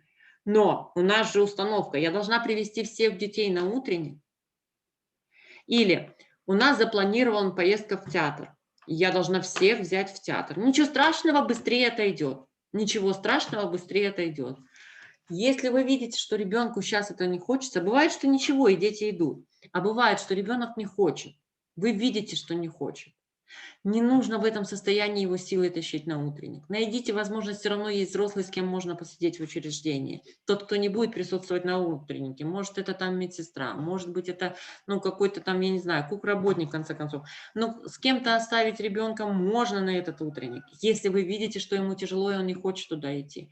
Это очень важно. Это то, чего мы не делаем. Потому что если мы его тащим через силу, как у нас установка? У нас даже у взрослых установка. Кто-то умер, давайте его быстрее загрузим работой, чтобы он отошел, а то все плачет. Нет, это неправильно. Да, работа нас отвлекает, да, работа нас лечит, но через эту дорожку страдания мы должны пройти.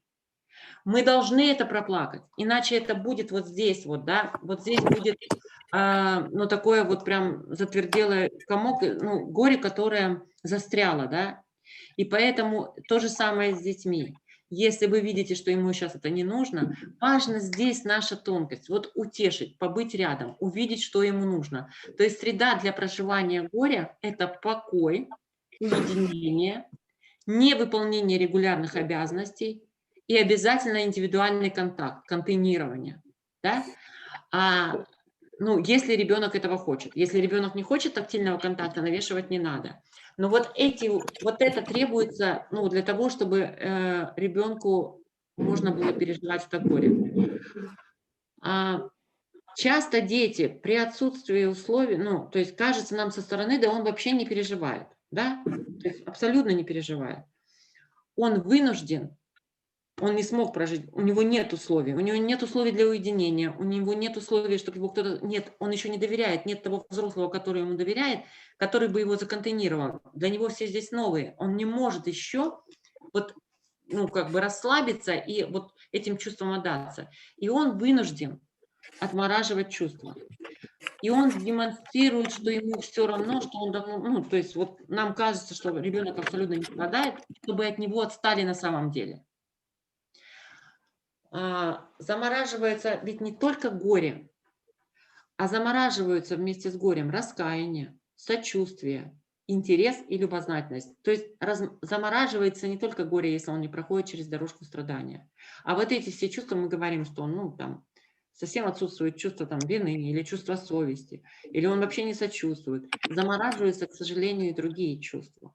Поэтому вот здесь, когда ребенок приходит с травмой потери, с травмой утраты, то нам нужно все-таки постараться даже в наших условиях государственного учреждения создать условия для того, чтобы он, ну, хотя бы как-то вот смог проживать эту дорожку страдания. Важно, чтобы взрослые об этом понимали, все взрослые об этом понимали. Я предлагаю сейчас как раз 31 минута на моих часах. Я предлагаю вам... Нет, давайте сначала вопросы, минутку на вопросы, ничего, сдвинем чуть перерыв. Минутку на вопросы. И если есть, вот именно по тому, о чем мы сейчас говорили. Я напомню, что мы говорили о травме привязанности, о потере, утрате, которую переживают наши дети.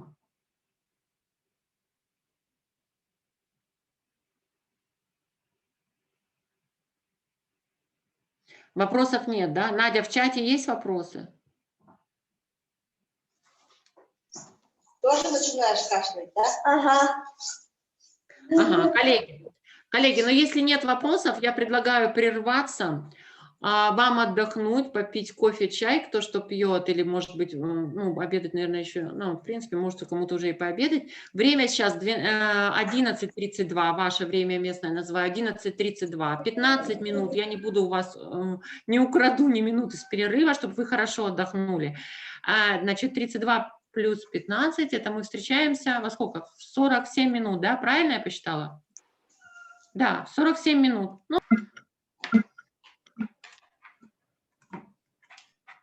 надеюсь, что успели все передохнуть, выпить чашку кофе.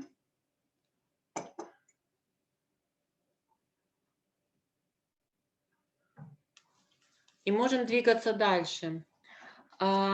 Скажите, пожалуйста, вот сразу вопрос задам. Как вы считаете, все ли дети у нас в учреждении имеют эту травму привязанности, это травма потери, травма утраты? Ваше мнение, вот просто ваше мнение, ваше наблюдение, ваш опыт.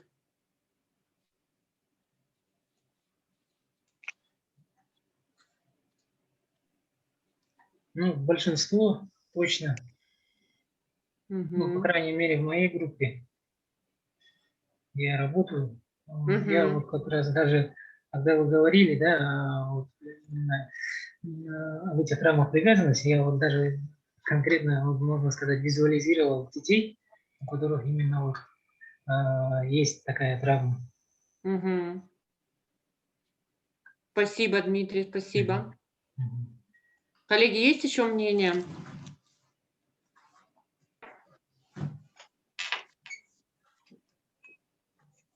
Может, кто-то считает, что у нас нет детей в учреждении, и бывают дети без травмы привязанности, без травмы потери, утраты?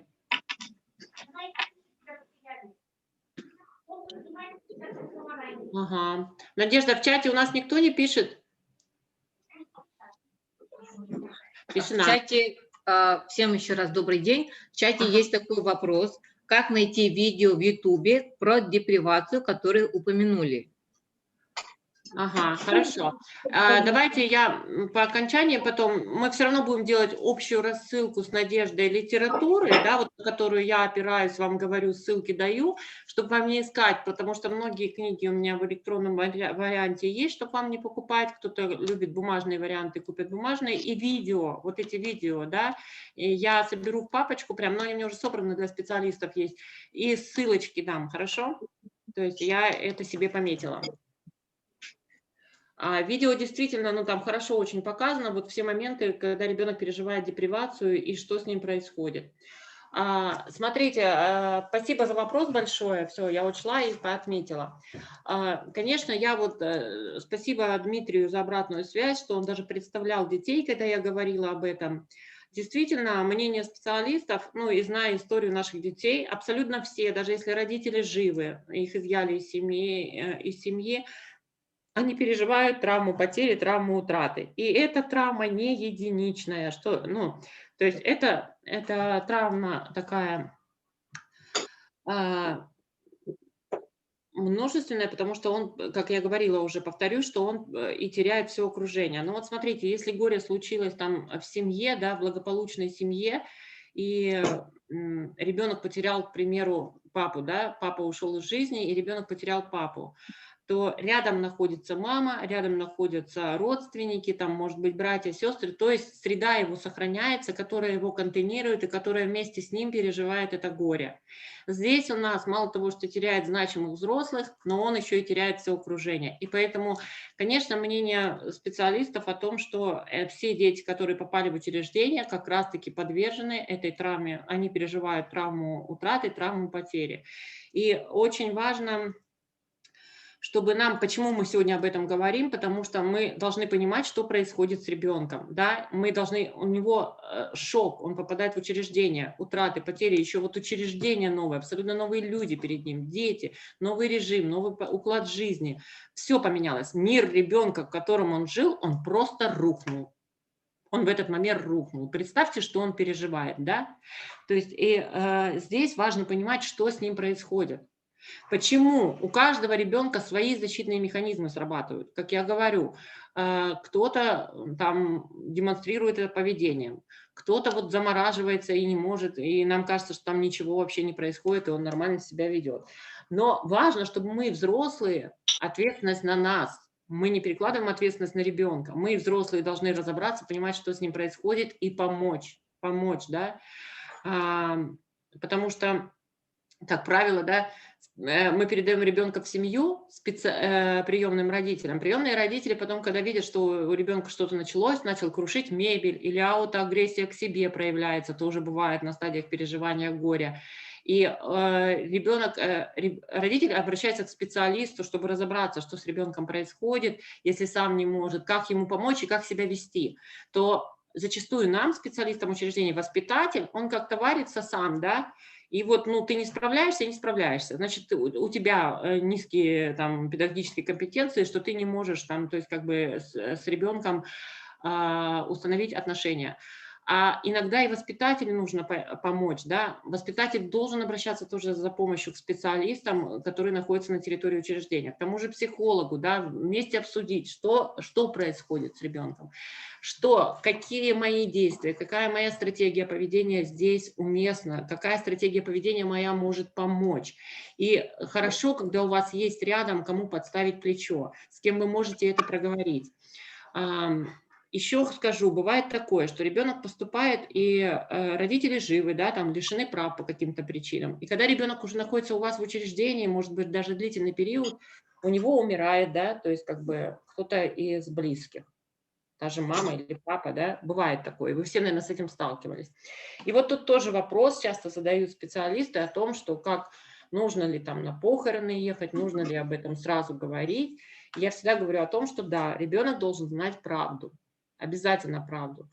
И когда родственники не говорят, даже в семьях часто бывает, то есть у меня недавно была консультация с семьей, это не приемная семья, не категория наших детей, это огромная благополучная семья, просто, ну, так случилось, что обратились, да, там, и спросили, да, просто у них год назад у внучки там погиб папа, да, то есть они все вместе там переживали, девочка там дошкольного возраста, и они все вместе переживали потерю отца, но девочки об этом не сказали.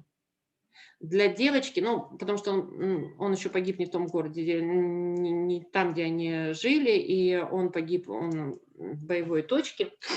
И они вместе переживали горе, но девочка об этом не знала. Девочка думала до сих пор, что он в командировке. Вот представьте, ребенок, который видит, что что-то происходит в семье, что родные почему-то плачут, да, что-то происходит, там на похороны ее не брали. И представьте ситуацию, да, они все вместе переживали это горе. Это очень тяжело, это трудно, но они вместе. А ребенок, он понимает интуитивно, что-то происходит, но взрослые ему не говорят. И ребенок живет с картинкой, что папа должен вернуться. Вот в этом случае мы, взрослые, понятно, что, ну, это благополучная семья, и понятно, что это было сделано, но они боялись травмировать ребенка, у него была большая привязанность к папе, такие теплые отношения, они очень боялись, как он в этом возрасте переживет это. И мы с ними разговаривали о том, что они-то вот эту дорожку страдания, вот про которую мы сейчас говорили, сейчас я верну этот слайд, они-то ее проходили вместе, вот эти все стадии длительно, они проходили вместе.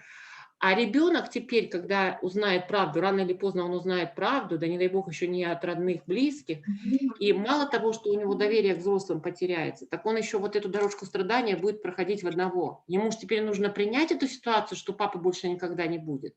Но он теперь будет один это все плакать, прочувствовать эту утрату ему придется одному. И вот здесь вот вопрос, не эгоисты ли мы взрослые, когда мы это боимся сказать ребенку и считаем, что он еще маленький и как бы рано его травмировать. Поэтому здесь вот важно понимать, что ребенку нужно говорить правду на доступном языке. Ребенок должен переживать горе вместе с нами, со взрослыми. И если у вас такая ситуация, что ребенок находится в учреждении, и это случилось с его родными, обязательно должен ребенок знать правду. Следующий вопрос, который специалисты задают, нужно ли там на похороны, да, должен ли ребенок присутствовать на вот этой процессии похоронной. Здесь тоже такого, знаете, однозначного ответа нет. Если ребенок хочет проститься, то ребенка нужно свозить. Ребенка нужно свозить, и желательно, чтобы это был специалист учреждения, которому ребенок доверяет, у которого выстроены хорошие отношения, чтобы рядом находился взрослый, которому он доверяет. Поэтому, чаще всего дети взрослые школьного возраста у нас ездили на похороны близких. Мы как бы никогда не запрещали, если ребенок сам хочет, если ребенок сам хочет попрощаться, пообщаться там с родственниками, мы никогда не запрещали, у нас не было такого. Бывают, конечно, там случаи, когда ребенок очень тревожный, боится, не хочет. Но мы тоже силой это тянуть не будем, да, то есть, естественно. Поэтому здесь вот эти моменты важно понимать. Что касается по травме, утраты и потери, то вот здесь важно создавать ситуацию, еще раз подытожу, среду для проживания горя, чтобы у ребенка была возможность проживать это горе. Но если вопросов нет, то мы можем дальше двигаться. И следующее, разбирать травму привязанности мы будем, это жестокое обращение. И я думаю, вы тоже сейчас, у вас всплывут дети в памяти, которые к вам поступали из семей, где применялось жестокое обращение. Напомню о том, с чего мы сегодня начинали день, когда я представляла все виды травм привязанности, что жестокое обращение мы рассматриваем от человека, к которому ребенок привязан, от того значимого постоянного взрослого, который должен заботу оказывать, который должен удовлетворять потребности. И вот от этого взрослого ребенок испытывает насилие, да? Поэтому мы вот только вот под этим фокусом смотрим. И, естественно, я сразу скажу, если в семье папа бьет маму на глазах у ребенка, это тоже жестокое обращение по отношению к ребенку. Потому что объект привязанности ребенка мама подвергается насилию на его глазах. И это тоже жестокое обращение по отношению к нему. Поэтому здесь эти моменты тоже нужно учитывать. Здесь у нас... Мы говорим про жестокое обращение, которое систематическое, не разово, не шлепок, не подзатыльник, а мы говорим про жестокое обращение, которое, это вот такой постоянный метод воспитания. И выводы ребенка, который пережил такой опыт насилия, это, конечно, небезопасность. Вот выводы ребенка он делает для себя такие. Это небезопасность, нарушение причинно-следственных связей у ребенка происходит. Что это значит? Часто дети, они даже не понимают, что их бьют за какой-то проступок. Потому что часто в этих неблагополучных семьях, где применяется жестокое обращение, это просто ни за что. Папа пьяный, и он ударил ребенка, ни за что. И поэтому вот эти причинно-следственные связи, что там за что-то, за то, что я себя плохо вел, они как бы часто не работают. И у ребенка вообще картинка, если это объект привязанности, которому он доверяет, да, и его бьет, значит, у него такая формула в голове: бьет равно любит. Да? Слышали про такую формулу? Бьет равно любит. Ну, что там говорить, у нас в благополучных семьях еще до сих пор применяется жестокое обращение, модель воспитания, которую мы несем из детства. Если, например, нас в детстве били, то и мы потом в семье можем применять эти же методы воспитания. Включается автопилот, потому что вот в нашем понимании значимый взрослый, который любит, он и может бить.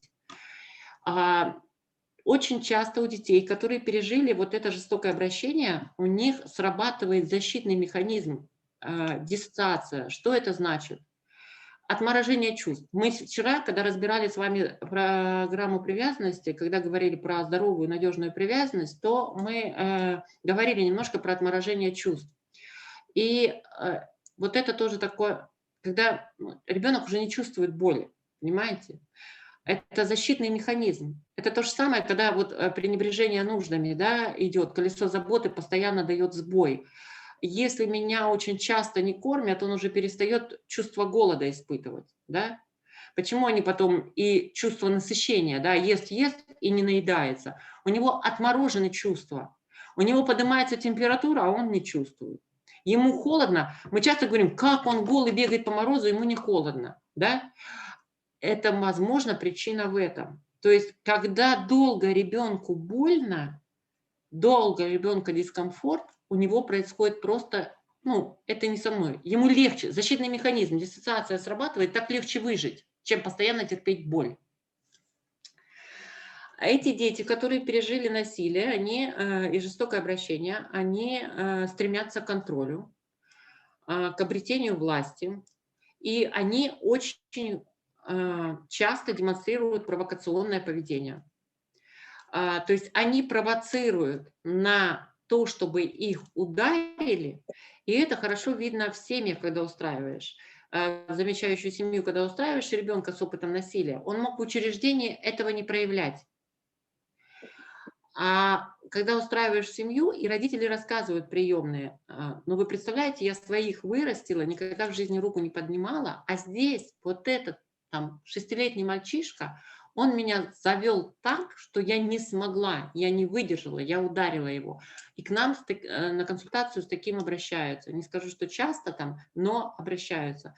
Почему? Потому что ребенок, который привык к этому, у которого рабочая формула бьет, значит любит, и тут появляется объект, к которому он формирует привязанность, приемный родитель. И у него, конечно, включается автопилот. Как это приемный родитель его не бьет? Значит, он его не любит. И вот здесь очень часто он провоцирует. Действительно, кто с этим сталкивался, мы можем сколько угодно осуждать, но могут завести самого спокойного, самого выдержанного, самого терпеливого взрослого. Вот эти дети с многолетним опытом насилия и жестокого обращения, они могут завести самого вот прям надежного взрослого, который уверен, что я никогда не подниму руку на ребенка. Могут. Они манипулируют. Не потому, что они такие плохие, а потому, что они имеют такой жизненный опыт. И две позиции тут, две модели поведения может быть у ребенка, который пережил жестокое обращение. А может быть, первая модель поведения – это поведение жертвы, то есть виктимность. У него отсутствует стратегия избегания. Вот вы, наверное, видели, иногда ребенок поступает, да, к вам, и там, ну, к примеру, моет руки. Вы подошли, что-нибудь взмахнули, например, доставали полотенце, взмахнули рукой. А он раз и вот так отгородился от вас. И тут же мы можем сделать вывод, что все-таки ребенок, почему вот он так сразу среагировал? Значит, возможно, скорее всего, у ребенка подвергался вот именно жестокому обращению. Скорее всего, ребенка били.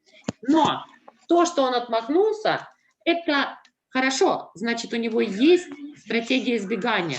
Значит, все-таки он старался где-то спрятаться и избегал ударов. А хуже вот это поведение жертвы, когда они уже не отмахиваются, когда это вот это такая у них какая-то жизненная необходимость, взрослые бьют детей. Это его картина мира. Все, взрослые бьют детей. По-другому быть не может. У него за его годы в его семье формировалась вот такая картинка мира. И вот эти дети как раз-таки, они виртуозно выманивают монстра из родителя. Вот эти дети, которые демонстрируют поведение жертвы. Что здесь можно сделать? Как можно вообще вывести из этих отношений бить, не бить? И что мы можем рекомендовать тем родителям, которые столкнулись, приняли такого ребенка в семью? Потому что чаще, почему я сейчас больше про семью, потому что чаще дети в учреждении могут и не демонстрировать этого поведения, уже в семье такое поведение возможно. Мы можем декларацию прав ребенка повесить на холодильник, что я не имею права тебя бить. Вот не имею права, если он выводит, да, прям вы видите, что он прям провоцирует на это взрослого. Для этих детей обычные объятия не дают таких тактильных ощущений для ребенка, который не подвергался систематическому жестокому обращению. У них намного выше вот этот порог чувствительности, порог восприятия, он выше. И с этими детьми рекомендовано проводить больше игр с интенсивной бережной телесностью.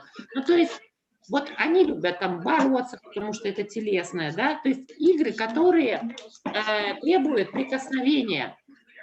И как одна из таких популярных рекомендаций психологов, что с этими детьми проводить вот больше таких игр.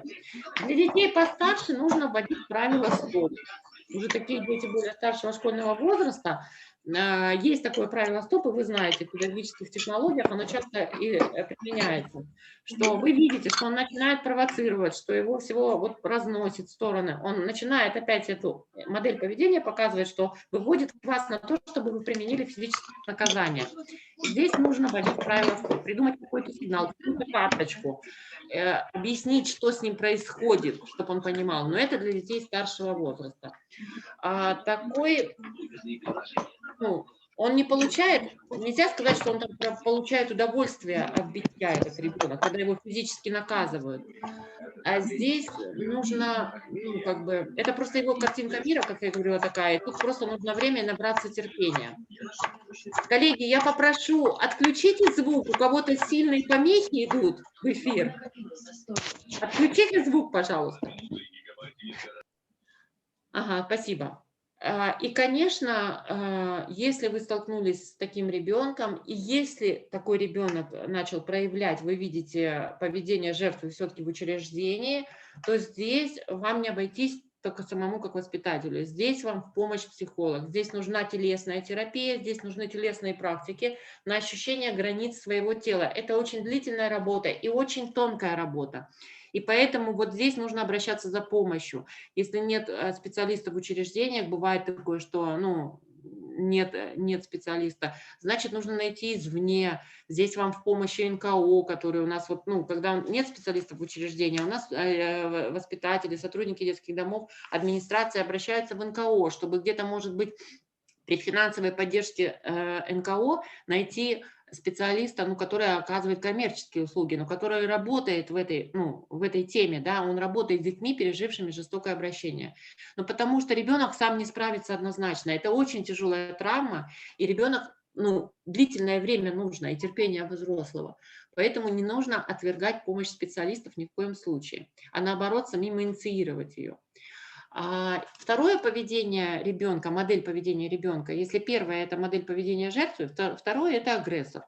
Поведение агрессора, то есть он тебя уже идентифицирует с тем взрослым, который наносил ему вот побои, который по отношению к нему жестоко обращался.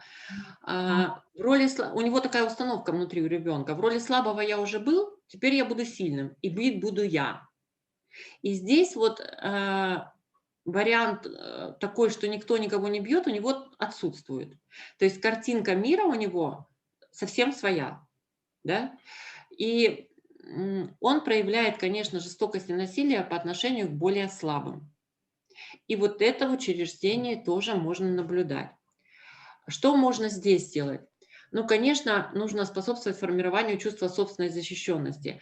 Если он будет чувствовать собственную безопасность, что у него появился взрослый, который не оказывает насилие по отношению к нему, а который, наоборот, обеспечивает его безопасность и защищает, вот постепенно формирование чувства собственной защищенности, оно снижает вот это агрессивное поведение. Важно останавливать физически. Это как раз-таки вариант контейнирования, но такого, знаете, я бы сказала, более жесткого контейнирования. Когда ребенок в порыве гнева, он, может быть, даже в состоянии эффекта бьет, Тут такое мягкое контейнирование «я тебя утешу» не поможет. Здесь вы должны все-таки, ну, такую, чтобы его обнять, прижать, тут нужно применить даже физическую силу, чтобы его удержать.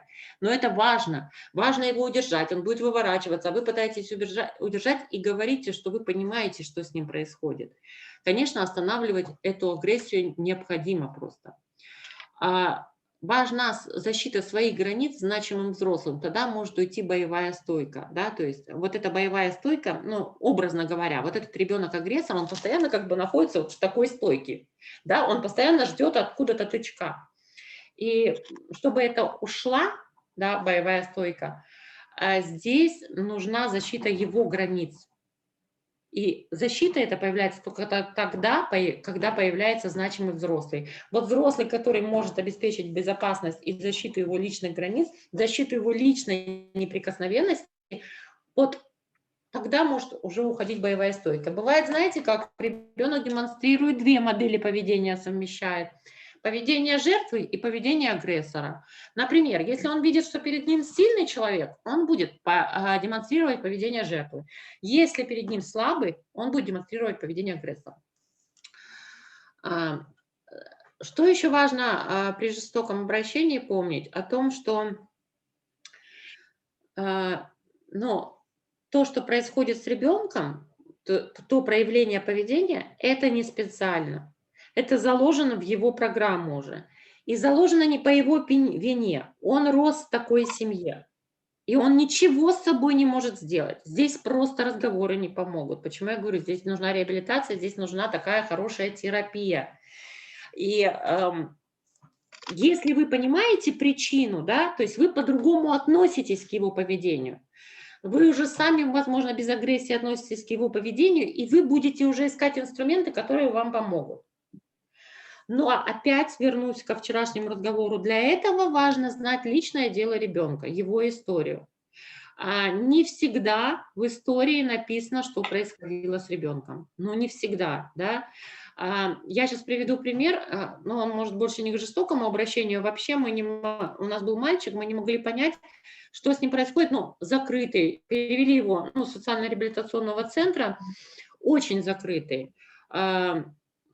Мама лишена прав была. Но личное дело было очень такое, знаете, дефицит информации в личном деле был. И видно, что он очень раненый, но мы ничего не могли, ни с детским психологом, когда он работал, ничего не могли понять. А потом психолог, девочка молодая у нас в службе была, она решила применить к нему, то есть такой инструмент, как песочная терапия. Психологи знают, возможно, в ваших учреждениях она применяется. Потому что мы уже там разное пробовали, и воспитатели, то есть он не то, что там как бы мешал своим поведением, но до того было поведение странное, закрытое, видно было, что вообще никому не доверяет и ничего. И в личное дело, там минимум информации, и только через песочную терапию, когда они начали реконструировать его прошлое, через песок, через там игрушки, и выяснилось, что он пережил пожар, и в пожаре погибла его младшая сестра. Вы представляете? Вот в личном деле этой информации не оказалось. И мы потом нашли подтверждение на той территории, откуда он у нас прибыл, нам подтвердили в отделе опеки. И вы знаете, после того, как вот они несколько раз проигрывали вот эту ситуацию с психологом, но это только с психологом нужно делать, ребенок очень сильно изменился. И почему у меня всплыл этот пример? Потому что, вот подобрали инструмент, да, он очень сильно изменился. И в развитии, и в поведении сильно изменился. И поэтому вот при любой травме, да, необходимо подбирать инструменты, подбирать ключик, понимать причину, искать причину, почему он так себя ведет. Следующее. По жестокому обращению будут вопросы? Пожалуйста, включитесь, у кого есть вопросы, или напишите в чате, или выйдите в эфир. У кого есть вопросы, или, может быть, вы всплыли какие-то примеры из практики, что ребенок, переживший насилие в семье, проявлял себя как-то по-особому в группе.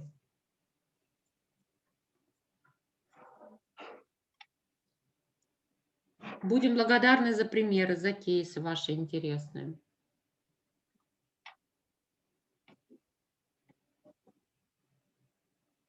У кого-то есть из опыта? Нет, Надя, в чате ничего нет? Ага. У меня есть один вопрос. Вот если, допустим, ребенок, да, переживший насилие в семье, да, но поступает уже к нам в учреждение, уже, ну, так скажем, в возрасте, в котором он как бы не поддается уже коррекции, да, ну, допустим, 16-17 лет, вот, и, допустим, как, допустим, работать с таким ребенком? Ага, спасибо большое за вопрос. Это очень важный вопрос. Это, кстати, мнение очень многих нас взрослых, что уже, ну все, да, ну, как мы говорим, подростковый возраст воспитывать поздно. Воспитывать-то поздно. Но вот про коррекцию, вот здесь я немножко не соглашусь, что он не поддается коррекции. Вы знаете, что даже взрослые люди, да, они, несмотря на свой богатый жизненный опыт, если я понимаю, что у меня там где-то есть там в детстве поломка, есть какая-то травма, и я уже с возрастом осознаю, что она мне мешает, я понимаю, почему у меня включается автопилот и почему я веду себя так, даже во взрослом, то есть во взрослости, в нашем возрасте мы можем себя скорректировать, да, но это уже, конечно, личная психотерапия или самокопание. Ну, например, те же родители, которых били в детстве, которые растут с тем, что я никогда своего ребенка не буду бить, а потом, когда рождаются дети, растут, и у них включается автопилот, и они начинают применять те же методы физического наказания, которые применялись к ним, и притом систематически. И эти родители, на них нельзя ставить крест, с ними можно работать. Их жизненный сценарий можно изменить. И тем более ребенок, которому 16 лет, да. И понятно, что здесь вы, как воспитатель, просто педагогические меры, они, возможно, ну, или сильно длительно, ну, очень длительно нужно их применять и очень тонко, или, возможно, они не дадут такого эффекта, если все-таки ребенка не отправить к хорошему специалисту, психологу. Можно помочь и можно скорректировать, можно. Но тут вам нужна помощь узких специалистов, однозначно. Здесь нужна помощь специалистов, почему я и говорю. Вот сейчас и Надя нас слушает. И, возможно, если у вас такие вопросы возникают, возможно, у вас есть дети, которых вы действительно, вот сейчас прослушав про травму привязанности, вы связываете их поведение, их особенности развития с их жизненным опытом. Но у вас, как у воспитателя, то есть, вам нужна помощь, у вас, может быть, не хватает еще, да, этих компетенций, чтобы им помочь ребенку. И здесь, возможно, если нет на территории специалистов, может быть, можно привлечь специалиста извне. Но то, что можно скорректировать, можно. Сложно, но можно. Спасибо большое. Угу. Есть еще вопросы?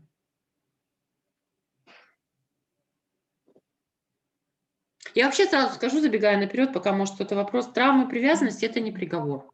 Это абсолютно не приговор. То, о чем мы говорим, чтобы у вас не было безысходности. Раз они, наши дети, вот это все переживают, то, ну что, на них можно крест поставить? Нет. Нет. Почему вот сейчас так развивается наставничество? Я знаю, что и у вас оно, по-моему, в Якутии развивается, наставничество. Если мы не смогли ребенку из учреждения найти семью, но, например, ребенок выходит самостоятельно в жизнь, но специалистов в учреждении не хватает на всех, чтобы сопровождать, то вот наставники – это как раз те значимые взрослые, которые помогают потом вот в жизни самостоятельного становления. Да? Становление происходит бывшего воспитанника детского дома в самостоятельной жизни под сопровождением наставника. Вот я про что сейчас говорю? Опять значимые взрослые. Смотрите, как мы часто произносим значимые взрослые. И почему я говорю, что вот эти травмы не приговор. Если появится у ребенка значимый, постоянный, стабильный, адекватный взрослый, который будет обеспечивать безопасность, проявлять заботу, то у ребенка, ну, пусть не в 100% все скорректируется, но очень многое можно скорректировать. Очень во многом можно этому ребенку помочь. Ну, если нет вопросов, давайте рассмотрим. Теперь у нас еще есть такая травма привязанности, как конфликт лояльности. Я вам приводила вначале на бытовом уровне, когда родители разводятся. Где у нас в учреждении мы можем увидеть конфликт лояльности? Вот где наш ребенок может переживать, наш воспитанник детского дома может переживать этот конфликт лояльности? Как вы думаете? В семье. Ну, а если он у нас в учреждении, да, вот между кем и кем? То есть мы говорили, что в быту, ну, в благополучной семье, когда родители разводятся, да, начинают разводиться, вот ребенок может переживать конфликт лояльности. Его раздирают на части, да, вот этими глупыми, тупыми вопросами, некорректными. С кем ты будешь жить, кого ты больше любишь? То есть для него мама и папа, да, то есть, ну, вы разводитесь как взрослые, вы разведитесь как взрослые цивилизованные люди, останьтесь для ребенка мамой и папой. И ребенка ставят вот в такой, ну, прям раздирают на части. Ощущение у самого ребенка, что его раздирают на части. Вот у нас в учреждении, да, то есть... Может, перевод в другое учреждение? Перевод другой. Вот есть версия у коллеги, перевод в другое учреждение еще. Воспитатели. Между воспитателями? Да. Ага. Еще какие варианты?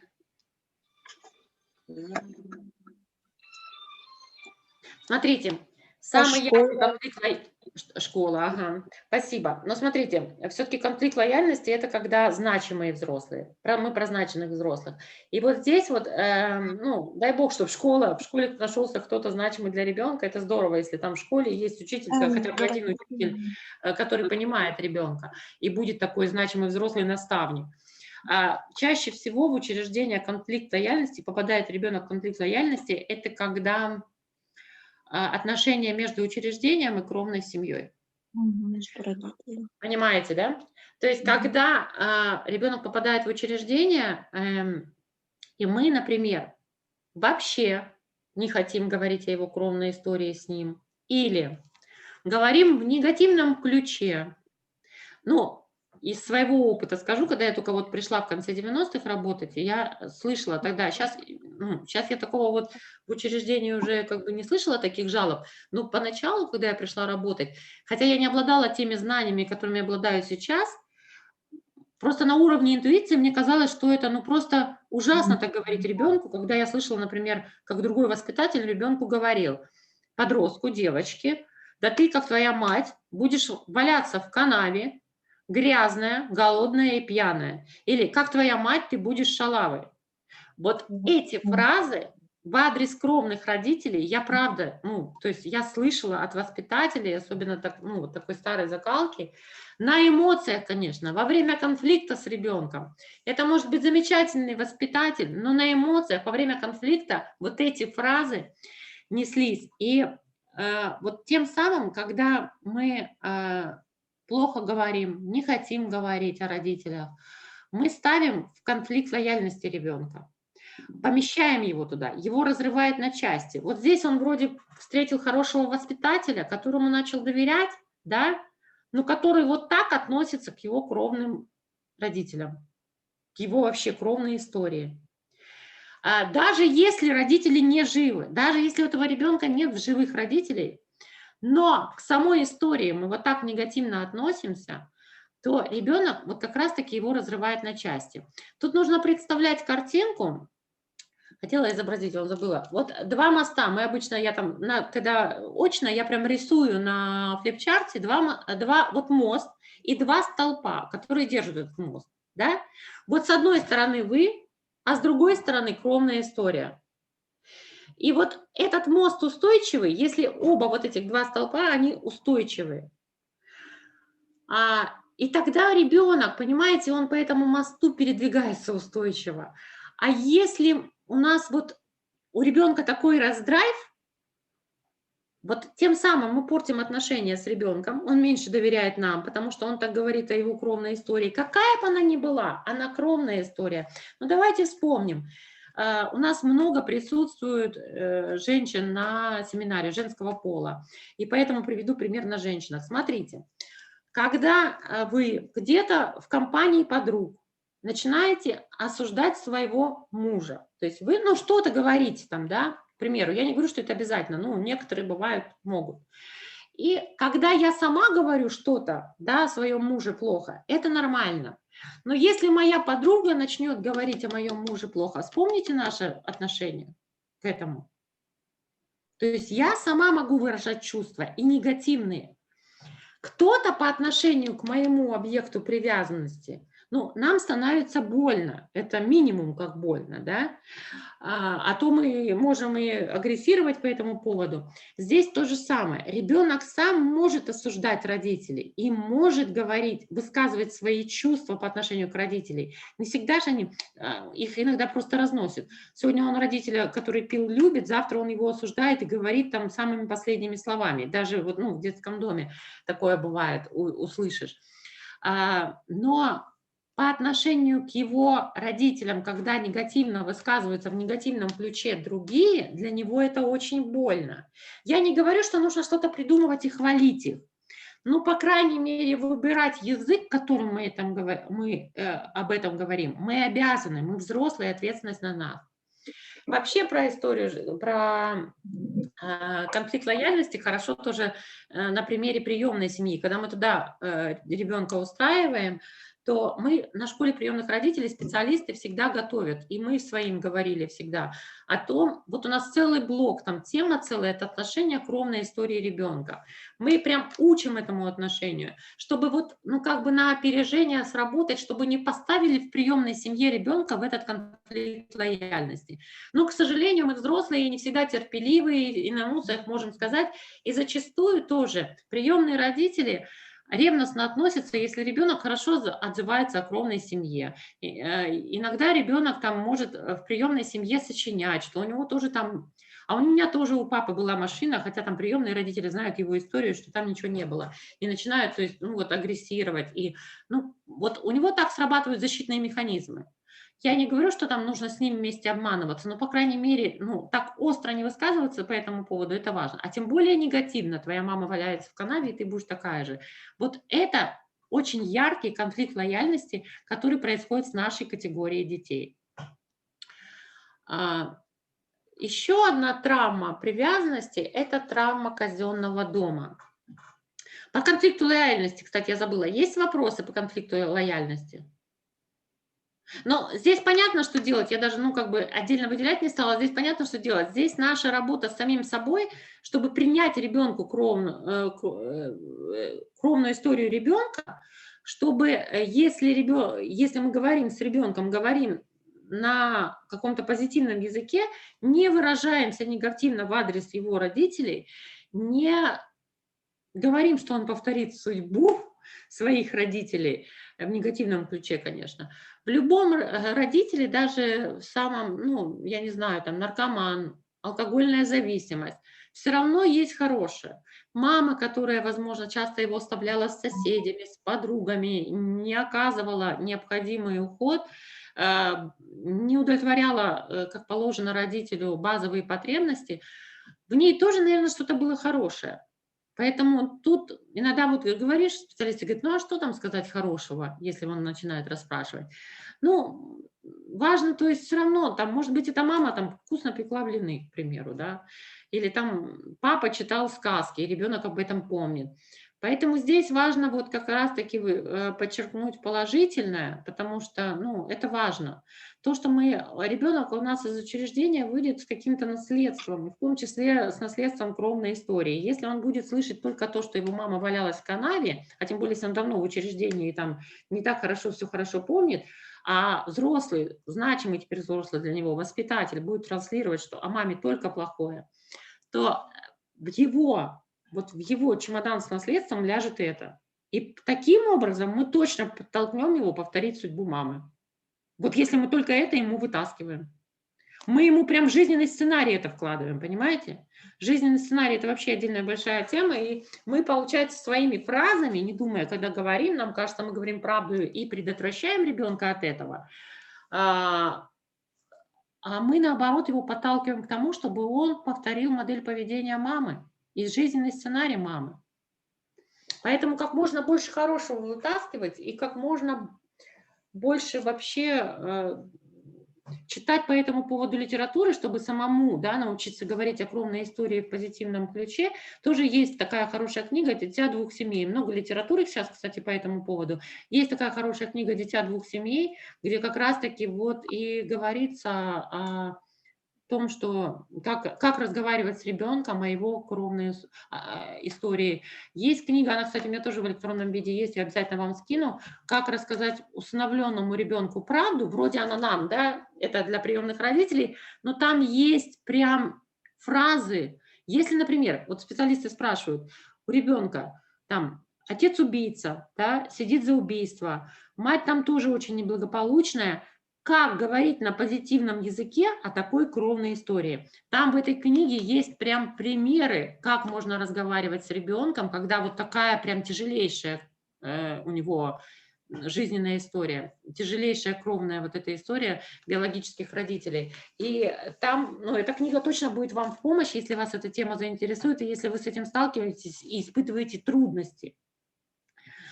Ну и надеюсь, что все-таки про кровную историю у вас речь идет в учреждениях. Я знаю, что сейчас очень популярна последние годы книга жизни, которая ведется с воспитанниками, да, и тоже, если в этом есть потребность, я могу потом скинуть готовая книга жизни, разработанная фондом, по-моему, да, «Наши дети», в Москве, психолог Александра Амельченко, там прям готовая книга жизни. Мы ее, кстати, опробировали, когда я еще работала вот в учреждении, и мы ее опробировали с детьми, она очень удачный вариант и большая помощь для специалистов. Очень хороший, рабочий, эффективный инструмент.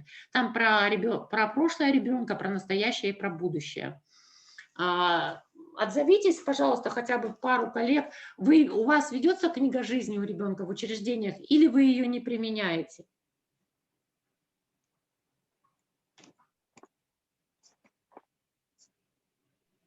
Ну, на моей практике, по-моему, нет.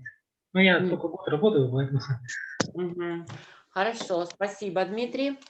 А можно получить эту книгу жизни? Интересно очень. Да, то есть в электронном варианте я вам ее пришлю. Да. Мало того, что к этой книге жизни, знаете, мне очень понравилось, что вот Саша, это психолог, ну, просто я лично ее знаю, которая разрабатывала, она у нас уже во всем крае вот применяется и давно. К этой книге жизни есть методические рекомендации прям для специалиста. Там, знаете, там очень легко по ней работать. То есть прежде есть методические рекомендации, как с ребенком работать. И она, вот знаете, как рабочая тетрадь уже с какими-то там заготовками, какими-то картинками, где ребенок просто дорисовывает, доделывает, реконструирует свое прошлое, а потом планирует, ну, уже говорит о своем настоящем и планирует свое будущее. Обязательно вышлю, я сейчас себе отмечу, плюс к видео, книга жизни. И знаете, с ней, ну, интересно работать. Мало того, я из собственного опыта скажу, мы с коллегами наблюдали очень положительные изменения, когда ребенок начинает работать по книге жизни. Там есть даже распорядок, что по ней надо работать 1-2 раза в неделю, как, с какой продолжительностью. И в поведении ребенка происходили изменения. Многие воспитатели отмечали, как изменяются отношения, когда работают с ребенком. С книгой жизни можно работать там, начиная с 7 лет, с 6, если даже, ну, более-менее, с 6-7 лет уже можно смело начинать ребенка. Некоторые специалисты считают, что с 10. Я считаю, что потихоньку можно уже с 7 лет с ней начинать работать. Обязательно вышли, себе отметила. Спасибо, коллеги. Спасибо за то, что включаетесь. Еще кто-то хотел что-то добавить, по-моему, да, по этому поводу? Или мне показалось, что кто-то хотел включиться? Ну, если нет, мы можем двигаться дальше. И у нас последний вид травмы привязанности остался. Это травма казенного дома. Но это наши учреждения. Да, это про нас. И если вы вот сейчас заинтересуетесь этой темой, не во всех даже... не все авторы включают травму казенного дома вот в травму привязанности. Но мы о ней все-таки будем говорить, потому что мы с вами работаем в учреждении. И почему эта травма все-таки? Ну, потому что, как мы с вами эти 2 дня говорим, у ребенка все-таки отсутствует значимый взрослый. А отсутствие это, оно как раз-таки блокирует познавательную активность и снижает способность к обучению. Мы вынуждены хвалить всех детей, ругать всех детей, обнимать всех детей. Вот вчера даже коллеги говорили, что по отношению ты начинаешь с одним, уделяешь внимание, ревность от другого. И поэтому многие коллеги начинают, да, ну, то есть, конечно, мы стараемся всех охватить вниманием, и это нормальная наша потребность, потому что как я могу кого-то выделить, нам кажется, да, то есть мы должны всех обязательно. И поэтому дети чувствуют, что она любит всех или он любит всех. И он относится ко всем так, а не только ко мне. Избирательность отношений с мамой, что мама ко мне так относится, только ко мне так относится. И вот здесь срабатывает то, что не для кого стараться и не для кого добиваться успеха. Ведь развитие ребенка как происходит? Он развивается, приобретает очень много навыков, потому что есть положительное подкрепление взрослого постоянно. Ты молодец, ты умница, ты пополз, ты молодец, ты сел, ой, ты начал сам кушать. Ну, то есть там различные, да, вариации. И во взрослые, да, дети, когда становятся уже в школьном возрасте, он понимает, конечно, он понимает, что его успехи радуют маму, и он еще больше старается. Здесь, когда нет отсутствует значимый взрослый, мне не для кого стараться. Ну, просто не для кого. И поэтому вот здесь как раз-таки и всегда говорят, что наши дети не хотят добиваться результата, не хотят, ну, то есть даже если начинают, там, бросают, им не важно, там, победил он, не победил, не важно, как он учится. Но вот как раз-таки причина кроется в этом. И поэтому вот то, что у нас становится, я надеюсь, те коллеги, которые говорили, что 14 детей, 11 детей в группе, что и вашему учреждению удастся снизить количество детей, потому что чем меньше детей, тем больше у нас возможности уделить каждому внимание. И чтобы ребенок почувствовал, что именно я ценен для него. Да, это сложно, да, это трудно, но нужно к этому стремиться. Поведение, вот это формирование стиля поведения, ну, это, про это вы, наверное, слышали, о том, что я сирота, и мне все должны, такое потребительское поведение, часто обвиняют наших детей, общество, социум, это вообще до сих пор, хоть и 21 век, и хотя везде транслируется об этом, что не сам ребенок виноват в этом. Наша система, да, наша система вся устроена на это. Ты пришел в учреждение, ты знаешь, там тебе подают еду, ты знаешь, что всегда повар сварит еду. Он не видит, как в семье, да, как семья выживает на зарплату, как закупаются продукты, как распределяется на месяц финансовые, как не все могут родители себе позволить купить, потому что вот, ну, да, то есть есть какие-то границы.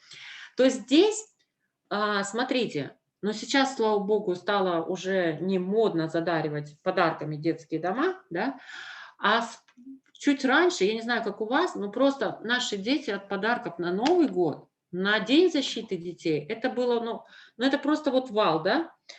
Все везут фрукты, конфеты, игрушки, утренники везут. У нас на Новый год, помню, старшие дети уже опять Дед Мороз со Снегурочкой приехали, потому что кто-то привозит выступления, и вроде как неудобно им отказать, и таким образом у детей формируется потребительское отношение, да? Ну и что я сломал свой телефон? Вот сейчас акция идет, например, перед Днем защиты детей, да, мы пишем письма, что мы хотим, и вот очередной спонсор привезет мне новый телефон. Сломался телевизор на группе, да, у детского дома полно спонсоров, и сейчас купят новый телевизор. И таким образом не дети виноваты, а наша система, а по-другому у нас, ну, никак, да, и мы их делаем потребителем. И они привыкают к тому, что он демонстрирует всему миру, что я сирота, и мне все должны. Он еще выходит из училища, например. Зачем идти работать, если я встану в центр занятости населения и буду в течение 6 месяцев получать среднюю зарплату, да, по региону? Не знаю, по-моему, там 40 с чем-то тысяч у нас выпускник детского дома. Сейчас, если он станет на биржу, не работал, и после колледжа станет на биржу, или после института, конечно, ну зачем, если я могу просто так получать деньги? И вся наша система, вот эта с подарками, с деньгами, вроде как взрослые хотят как лучше, но мы как раз-таки вот этот стиль поведения и формируем. Вот она травма казенного дома, вот она где. Вот чем мы травмируем ребенка. А потом мы говорим, он потребитель. А то, что мы сами в него это вложили, сейчас, слава богу, не знаю, как у вас в регионе, но вот зная ваших коллег «Семья для ребенка», Надежду и Ольгу, я хочу сказать, что ну, так прям правильное направление НКО помощи, да, вот обучение специалистов, вот эти проекты «Каникулы с пользой для детей», которые у вас планируются, которым поменял ковид, когда действительно можно помочь учреждению не конфетами, не фруктами. Это тоже необходимо. Я понимаю, что по-разному обеспечение идет в разных регионах. Возможно, да, необходимо. И я не говорю, что вообще нельзя, но это все должно быть ну, в рамках умеренного, что ли. Но можно же помочь. Вот вкладывание в специалистов как раз-таки, если спонсоры понимают, что вложив в обучение воспитателей, в помощь воспитателям, что как раз-таки тем самым они улучшают жизнь детей, улучшение благополучия ребенка происходит, потому что качество отношений между воспитателем и ребенком меняется. Или привезли ребенка, да, провели профессиональные пробы, социальные пробы. То, что не может учреждение на месте сделать, они помогли вот в этой профориентационной работе учреждения. Масса способов помощи, которые действительно не во вред, а которые действительно помогают и ребенку, и учреждению. И не делают из ребенка потребителя. Но, к сожалению, до сих пор у нас еще остаются и податки. Отсутствие возможности освоить роль ребенка. Почему в учреждении отсутствие такое? Потому что, я не скажу это про настоящее время, не знаю, как у вас это складывается. Все-таки сейчас, если группу берем по 481 постановлению 8 человек, и она разновозрастная, и сиблинги объединены, то вот когда группа у меня 8 человек, вот здесь я могу так построить жизнь группы, что старшие дети могут оказывать заботу младшим, да, что младшие дети понимают там роль ребенка. Старший ребенок, он тоже не всегда оказывает заботу, он то же самое, у него есть роль ребенка. То есть я могу вот эти роли, по крайней мере, приблизить к семейному воспитанию, по крайней мере, применять семейно-ориентированный подход. Потому что в понятии ребенка, получается, в учреждении семья – это дети в группе. И мы как-то должны вот этот семейно-ориентированный подход сюда встроить. Пусть это учреждение, пусть это группа, но должны применять это, чтобы ребенок смог все-таки освоить роль ребенка и в то же время разную роль ребенка, когда он старший в семье или когда он младший в семье. И учреждение все-таки наше – это искусственная среда. И здесь в бытовых ситуациях мы не все можем, мы не можем показать ребенку, как мы ведем себя в быту. Как в семье мы специально это не показываем. Живут наши дети, они видят, как мы себя ведем, да, то есть мы специально не рассказываем, не учим, они просто видят, когда что-то случается, что мы делаем, да, в тех или иных жизненных бытовых ситуациях. То в учреждении, мы не все не можем, мы не можем все ситуации создать. Поэтому здесь никуда не деться, да, то есть не всегда ребенок может увидеть модель поведения взрослого в различных жизненных ситуациях, находясь в государственных учреждениях. И, конечно, в учреждениях формируется часто очень это низкая самооценка, вот это отсутствие веры в себя, в собственный успех, потому что, чтобы у ребенка была вера в себя, нужно постоянное положительное подкрепление значимого взрослого, которого у него в жизни, не было. И если у вас получится, вот специально вынесла на слайд, если у вас получится вот это снизить, да, снизить травмированность нахождения в учреждении ребенка, вот это здорово, да, то есть если вы даже в условиях своей группы я сам что-то смогу сделать, это здорово. Значит, мы снижаем травмированность, но мы никуда не можем деть. Мы не можем сказать, что наши казенные учреждения не наносят травму ребенка. Кто-то хочет включиться, по-моему, да, что-то сказать, или мне показалось? Угу.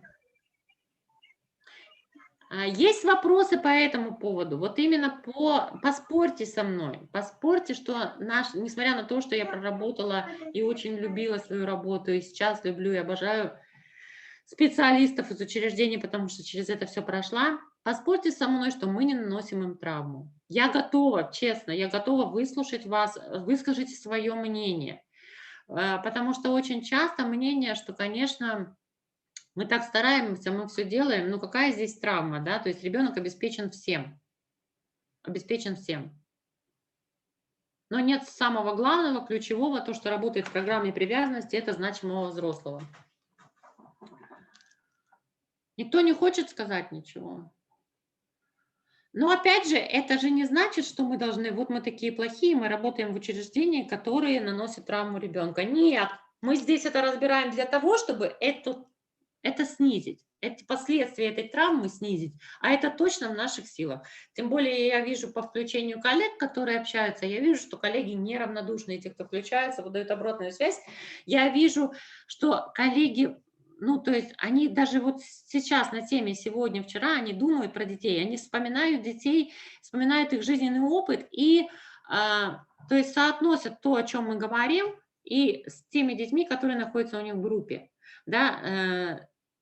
Поэтому я верю в то, что в учреждениях будут только положительные изменения.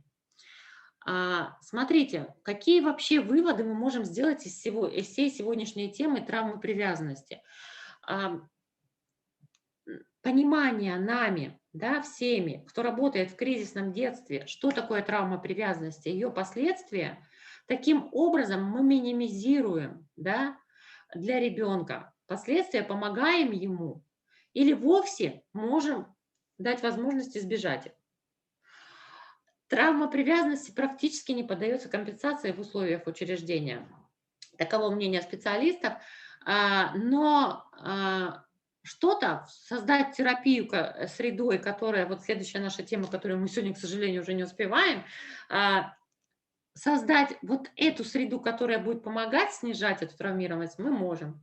Изменение обстоятельств жизни ребенка, попадание в нормальную семью не ведет само по себе исчезновение травмы привязанности. То есть мы устроили ребенка, и все, ребенок вылечился. Нет, не будет автоматически от того, что мы поместили его в семью, не будет автоматически хорошего поведения, не будет автоматически гармоничного развития. Для этого требуется постоянство, защиты и заботы со стороны взрослых. И тоже на протяжении длительного периода времени. Важно помнить, что все, о чем мы сегодня говорили, это не приговор. Что травмы не фатальные, они поддаются компенсации. Это вот о том, о чем говорил коллега, что 16-летний подросток, переживший жестокое обращение, корректировать поздно. Нет, поддается компенсации. Просто важно изучать анамнез и привлекать, если сам не могу, специалистов русских. Основой реабилитации ребенка является построение близких доверительных отношений со взрослыми. Как в приемной семье, так и в учреждении. Абсолютно одинаково. Вот основа, фундамент, с чего мы начинаем работать с травмированным ребенком. Это доверительные отношения со взрослым. И вот о чем я вчера говорила про регресс, помните, в программе привязанности в здоровье существует такое понятие регресс. Напомню, это когда ребенок откатывается назад, да, в развитии, вдруг назад. Вот регрессия ребенка – это хороший знак, напомню. Да? Вот если ребенок травмированный поступает к нам в учреждение, и хотя специалисты утверждают, что регресс в учреждении проявляется редко, на своем опыте я знаю, что это бывает, когда создается хорошая, безопасная, стабильная, доверительная среда, ребенок начинает регрессировать и в учреждении. И таким образом ребенок проживает свои кризисы и прорабатывает те неотработанные периоды привязанности только из состояния покоя. Да? Он, кстати, откатывается назад, знаете, вот можно даже определить, в каком возрасте были травмы такие значительные для ребенка. Если 8-летний ребенок у нас, например, или 9-летний, там, откатился на возраст там, 3 лет, значит, вот какая-то травма была получена, скорее всего, именно в этом возрасте. Вот какое-то там сильно травмирующее событие, именно они обычно откатываются на тот возраст, вот, в котором получили вот этот вот негативный опыт, травмированный опыт. Зачастую так. Вот это, которые выводы мы можем сделать по сегодняшнему дню. Коллеги, к сожалению, время прям несется. Может быть, я как-то сильно застряла на травмах, но мне так хотелось донести, что все дети через это проходят, и что причина поведения, причина кроется в этом, причина побегов, причина неуспеха в школе, причина агрессивного поведения, причина конфликтных ситуаций очень зачастую вот в этом, не зачастую, а 100% в этом. Просто у нас часто нет времени разбираться. Мы пришли на смену, и у нас очень много нужно сделать за смену. И нет возможности разобраться. Давайте все-таки, я всегда говорю, что самая важная, основная деятельность для воспитателя – это вот построение отношений. Построение, неважно, на 3 он учится или на 5. Ну, не важно, сколько у него двоек на этой неделе. Вот постройте сначала отношения, не беритесь сразу за учебу, не старайтесь, чтобы он у вас там обязательно там выучил стихотворение к утреннику, потому что вот так нужно, потому что все выступают. Давайте вот это все отпустим, давайте будем, вот как мы вчера говорили, питать корни. Вот здесь вот причина поведения в его травмированности. Давайте создавать спокойную, безопасную, стабильную среду. И вторая половина у нас сегодня должна была быть как раз-таки, что мы можем сделать в учреждении про стабильную, безопасную среду. К сожалению, ну вот не хватило времени. Я обещаю, в понедельник мы точно с нее начнем, и я за выходные переупаковываю так, что все необходимое я вам дам. Но еще раз напомню, что все видеоматериалы, методические материалы, которые у меня есть и в моем опыте, я обязательно вам пришлю. А сейчас я хочу услышать, какие вопросы по сегодняшнему дню возникли, что-то догнало, не догнало, но хочется какой-то обратной связи. Пожалуйста, включитесь, у нас еще есть 5 минут, и я вас отпущу.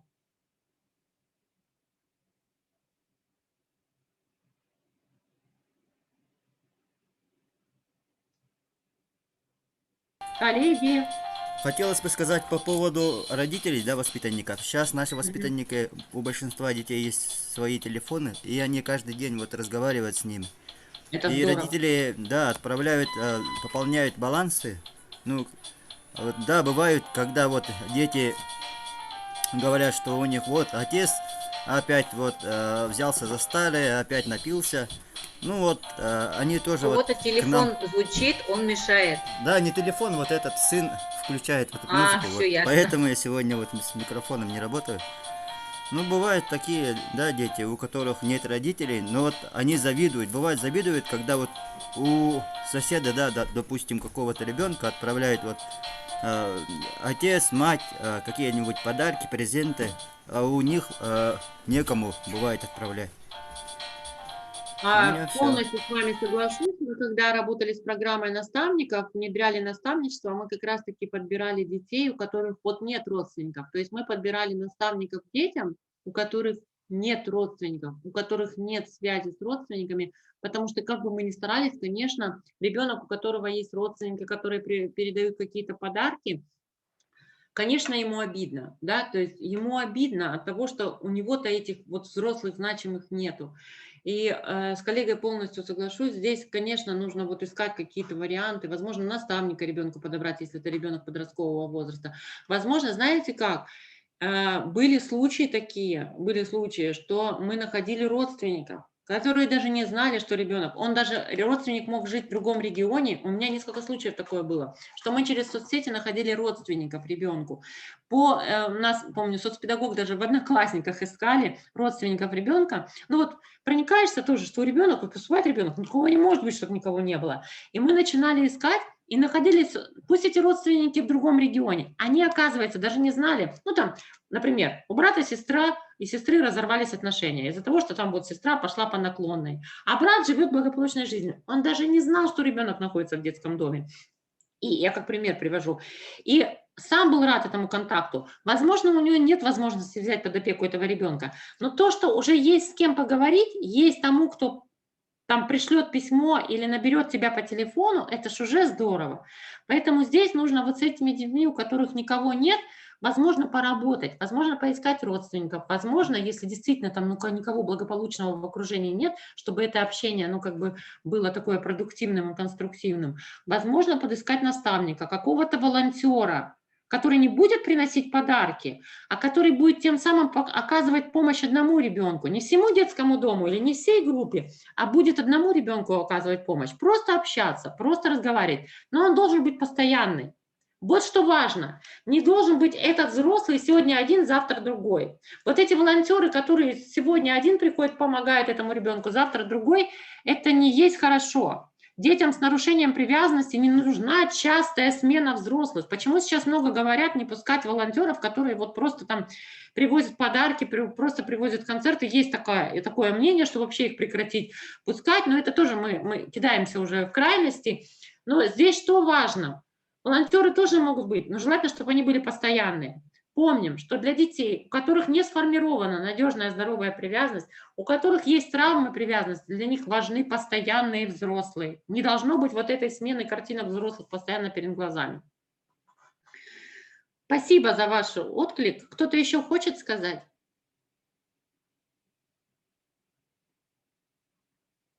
Ну, с чем сегодня уходите? Хоть что-то для себя сегодня взяли? Хоть по одному слову, пожалуйста. У нас еще 2 минуты. Одна. Ну, конечно, много нового узнали. Я тоже точно.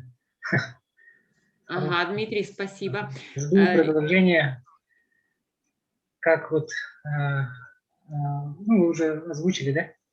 Мы не успели продолжение, вторая часть лекции. Жду. Спасибо большое, мы очень благодарны, очень интересный познавательный материал для нас всех. Мы очень вам благодарны. Спасибо. Спасибо огромное. Очень интересно, и мы с нетерпением ждем новой встречи с вами. Спасибо, коллеги. Я сразу вот скажу про обратную связь, да. Спасибо вам, с вами действительно очень хорошо, ну вот, спасибо особенно тем, отдельное спасибо, у кого получается включаться, потому что, ну вот, это очень сложно работать, ну, когда ты работаешь там в пустоту, у меня несколько картинок есть, высвечивается, а так, ну, только экран. Тем более я привыкла к другому формату, и смотрите, если бы это была очная встреча, и вы сидели сейчас на круге на тренинге у меня, я никогда не принимаю ответы, там, понравилось все. Я всегда говорю, вот что-то зацепило, вот хоть что-то. Не может все, да, сейчас в голове, я понимаю вас. У вас сейчас в голове каша. Ну, много информации, да, конечно, которую надо разложить по полкам, если я не сталкивался, да, то есть с этим.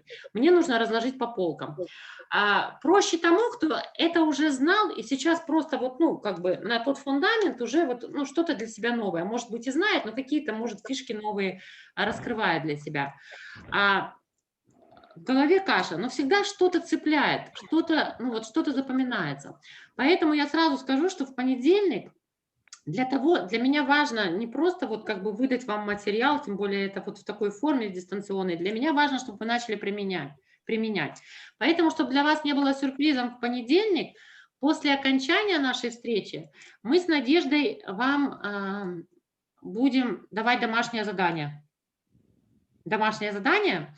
Я сейчас со своей стороны скажу, почему я это всегда приветствую. Это не для того, чтобы там проверить, сделали ли вы, не сделали.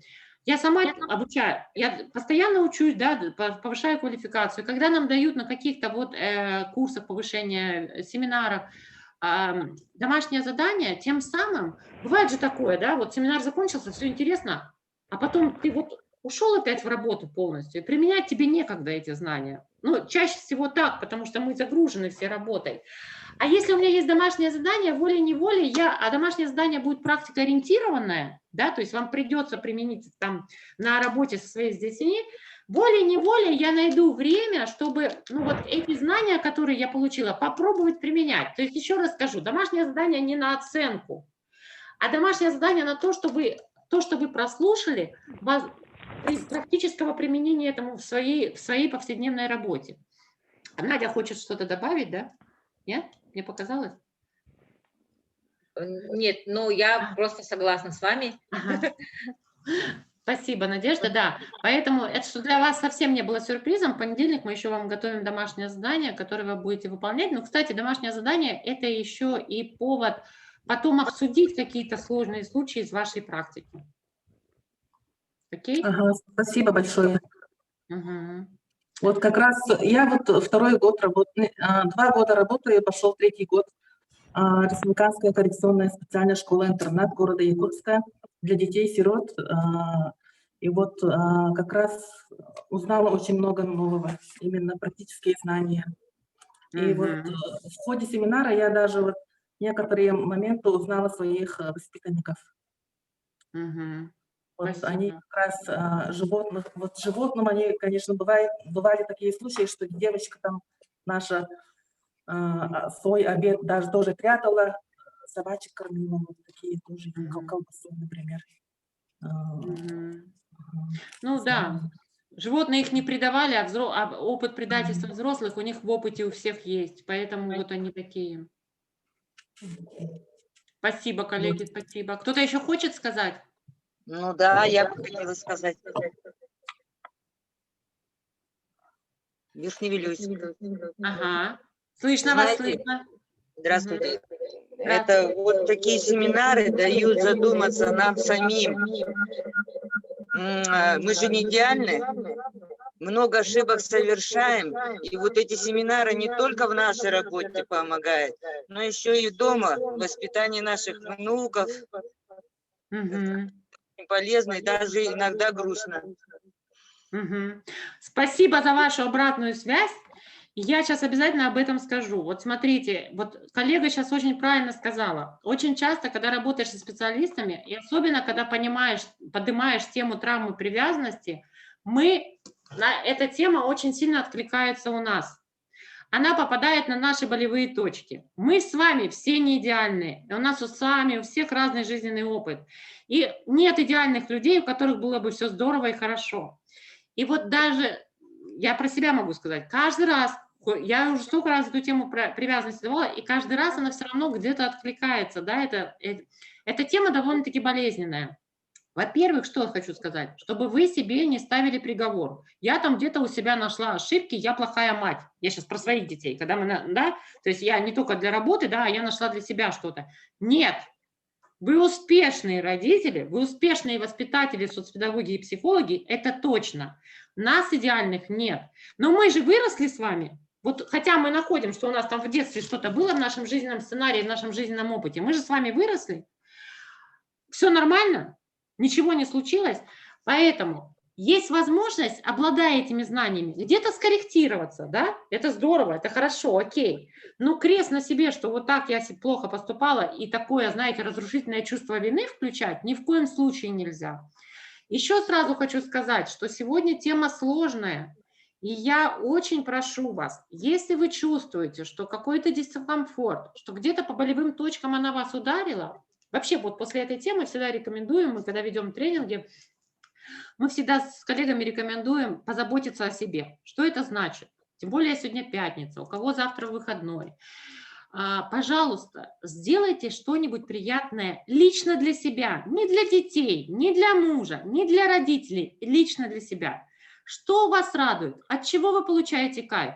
Если вас радует мороженое, купите себе мороженое. Если вас радует поход в кино, сходите в кино. Посмотрите фильм, забейте на домашние дела, сделайте, я вас очень прошу, сделайте сегодня после этой темы травмы привязанности, потому что, несмотря на то, что это была не тренинговая форма, я вас сильно не погружала, не было никаких упражнений травматических, в любом случае она резонирует, она попадает на наши болевые точки. И поэтому очень важно сегодня вот о себе позаботиться. Если для кого-то это бокал вкусного вина, значит бокал вина. Если для кого-то это общение с подругой, значит берем подругу, идем в кафе и пьем вкусный кофе. Понимаете? То есть вот сегодня забейте на всех и сделайте полезное для себя. Я вас очень прошу. И желаю хороших выходных, прям таких насыщенных, отдыхом, не думайте ни о чем. Попытайтесь не думать о работе, хотя в нашей работе это сложно, я знаю, что такое работать в учреждении. А попытайтесь насладиться общением близкими и родными.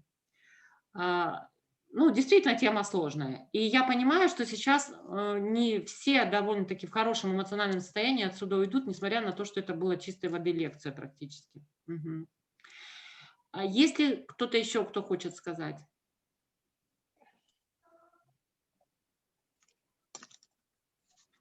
Ну, если нет, Надь, мы можем прощаться, да? Еще раз спасибо вам огромное. Тема сложная, тяжело слушать в дистанционном формате. Искренне спасибо за то, что вы откликаетесь и включаетесь. Хороших выходных еще раз. Пока.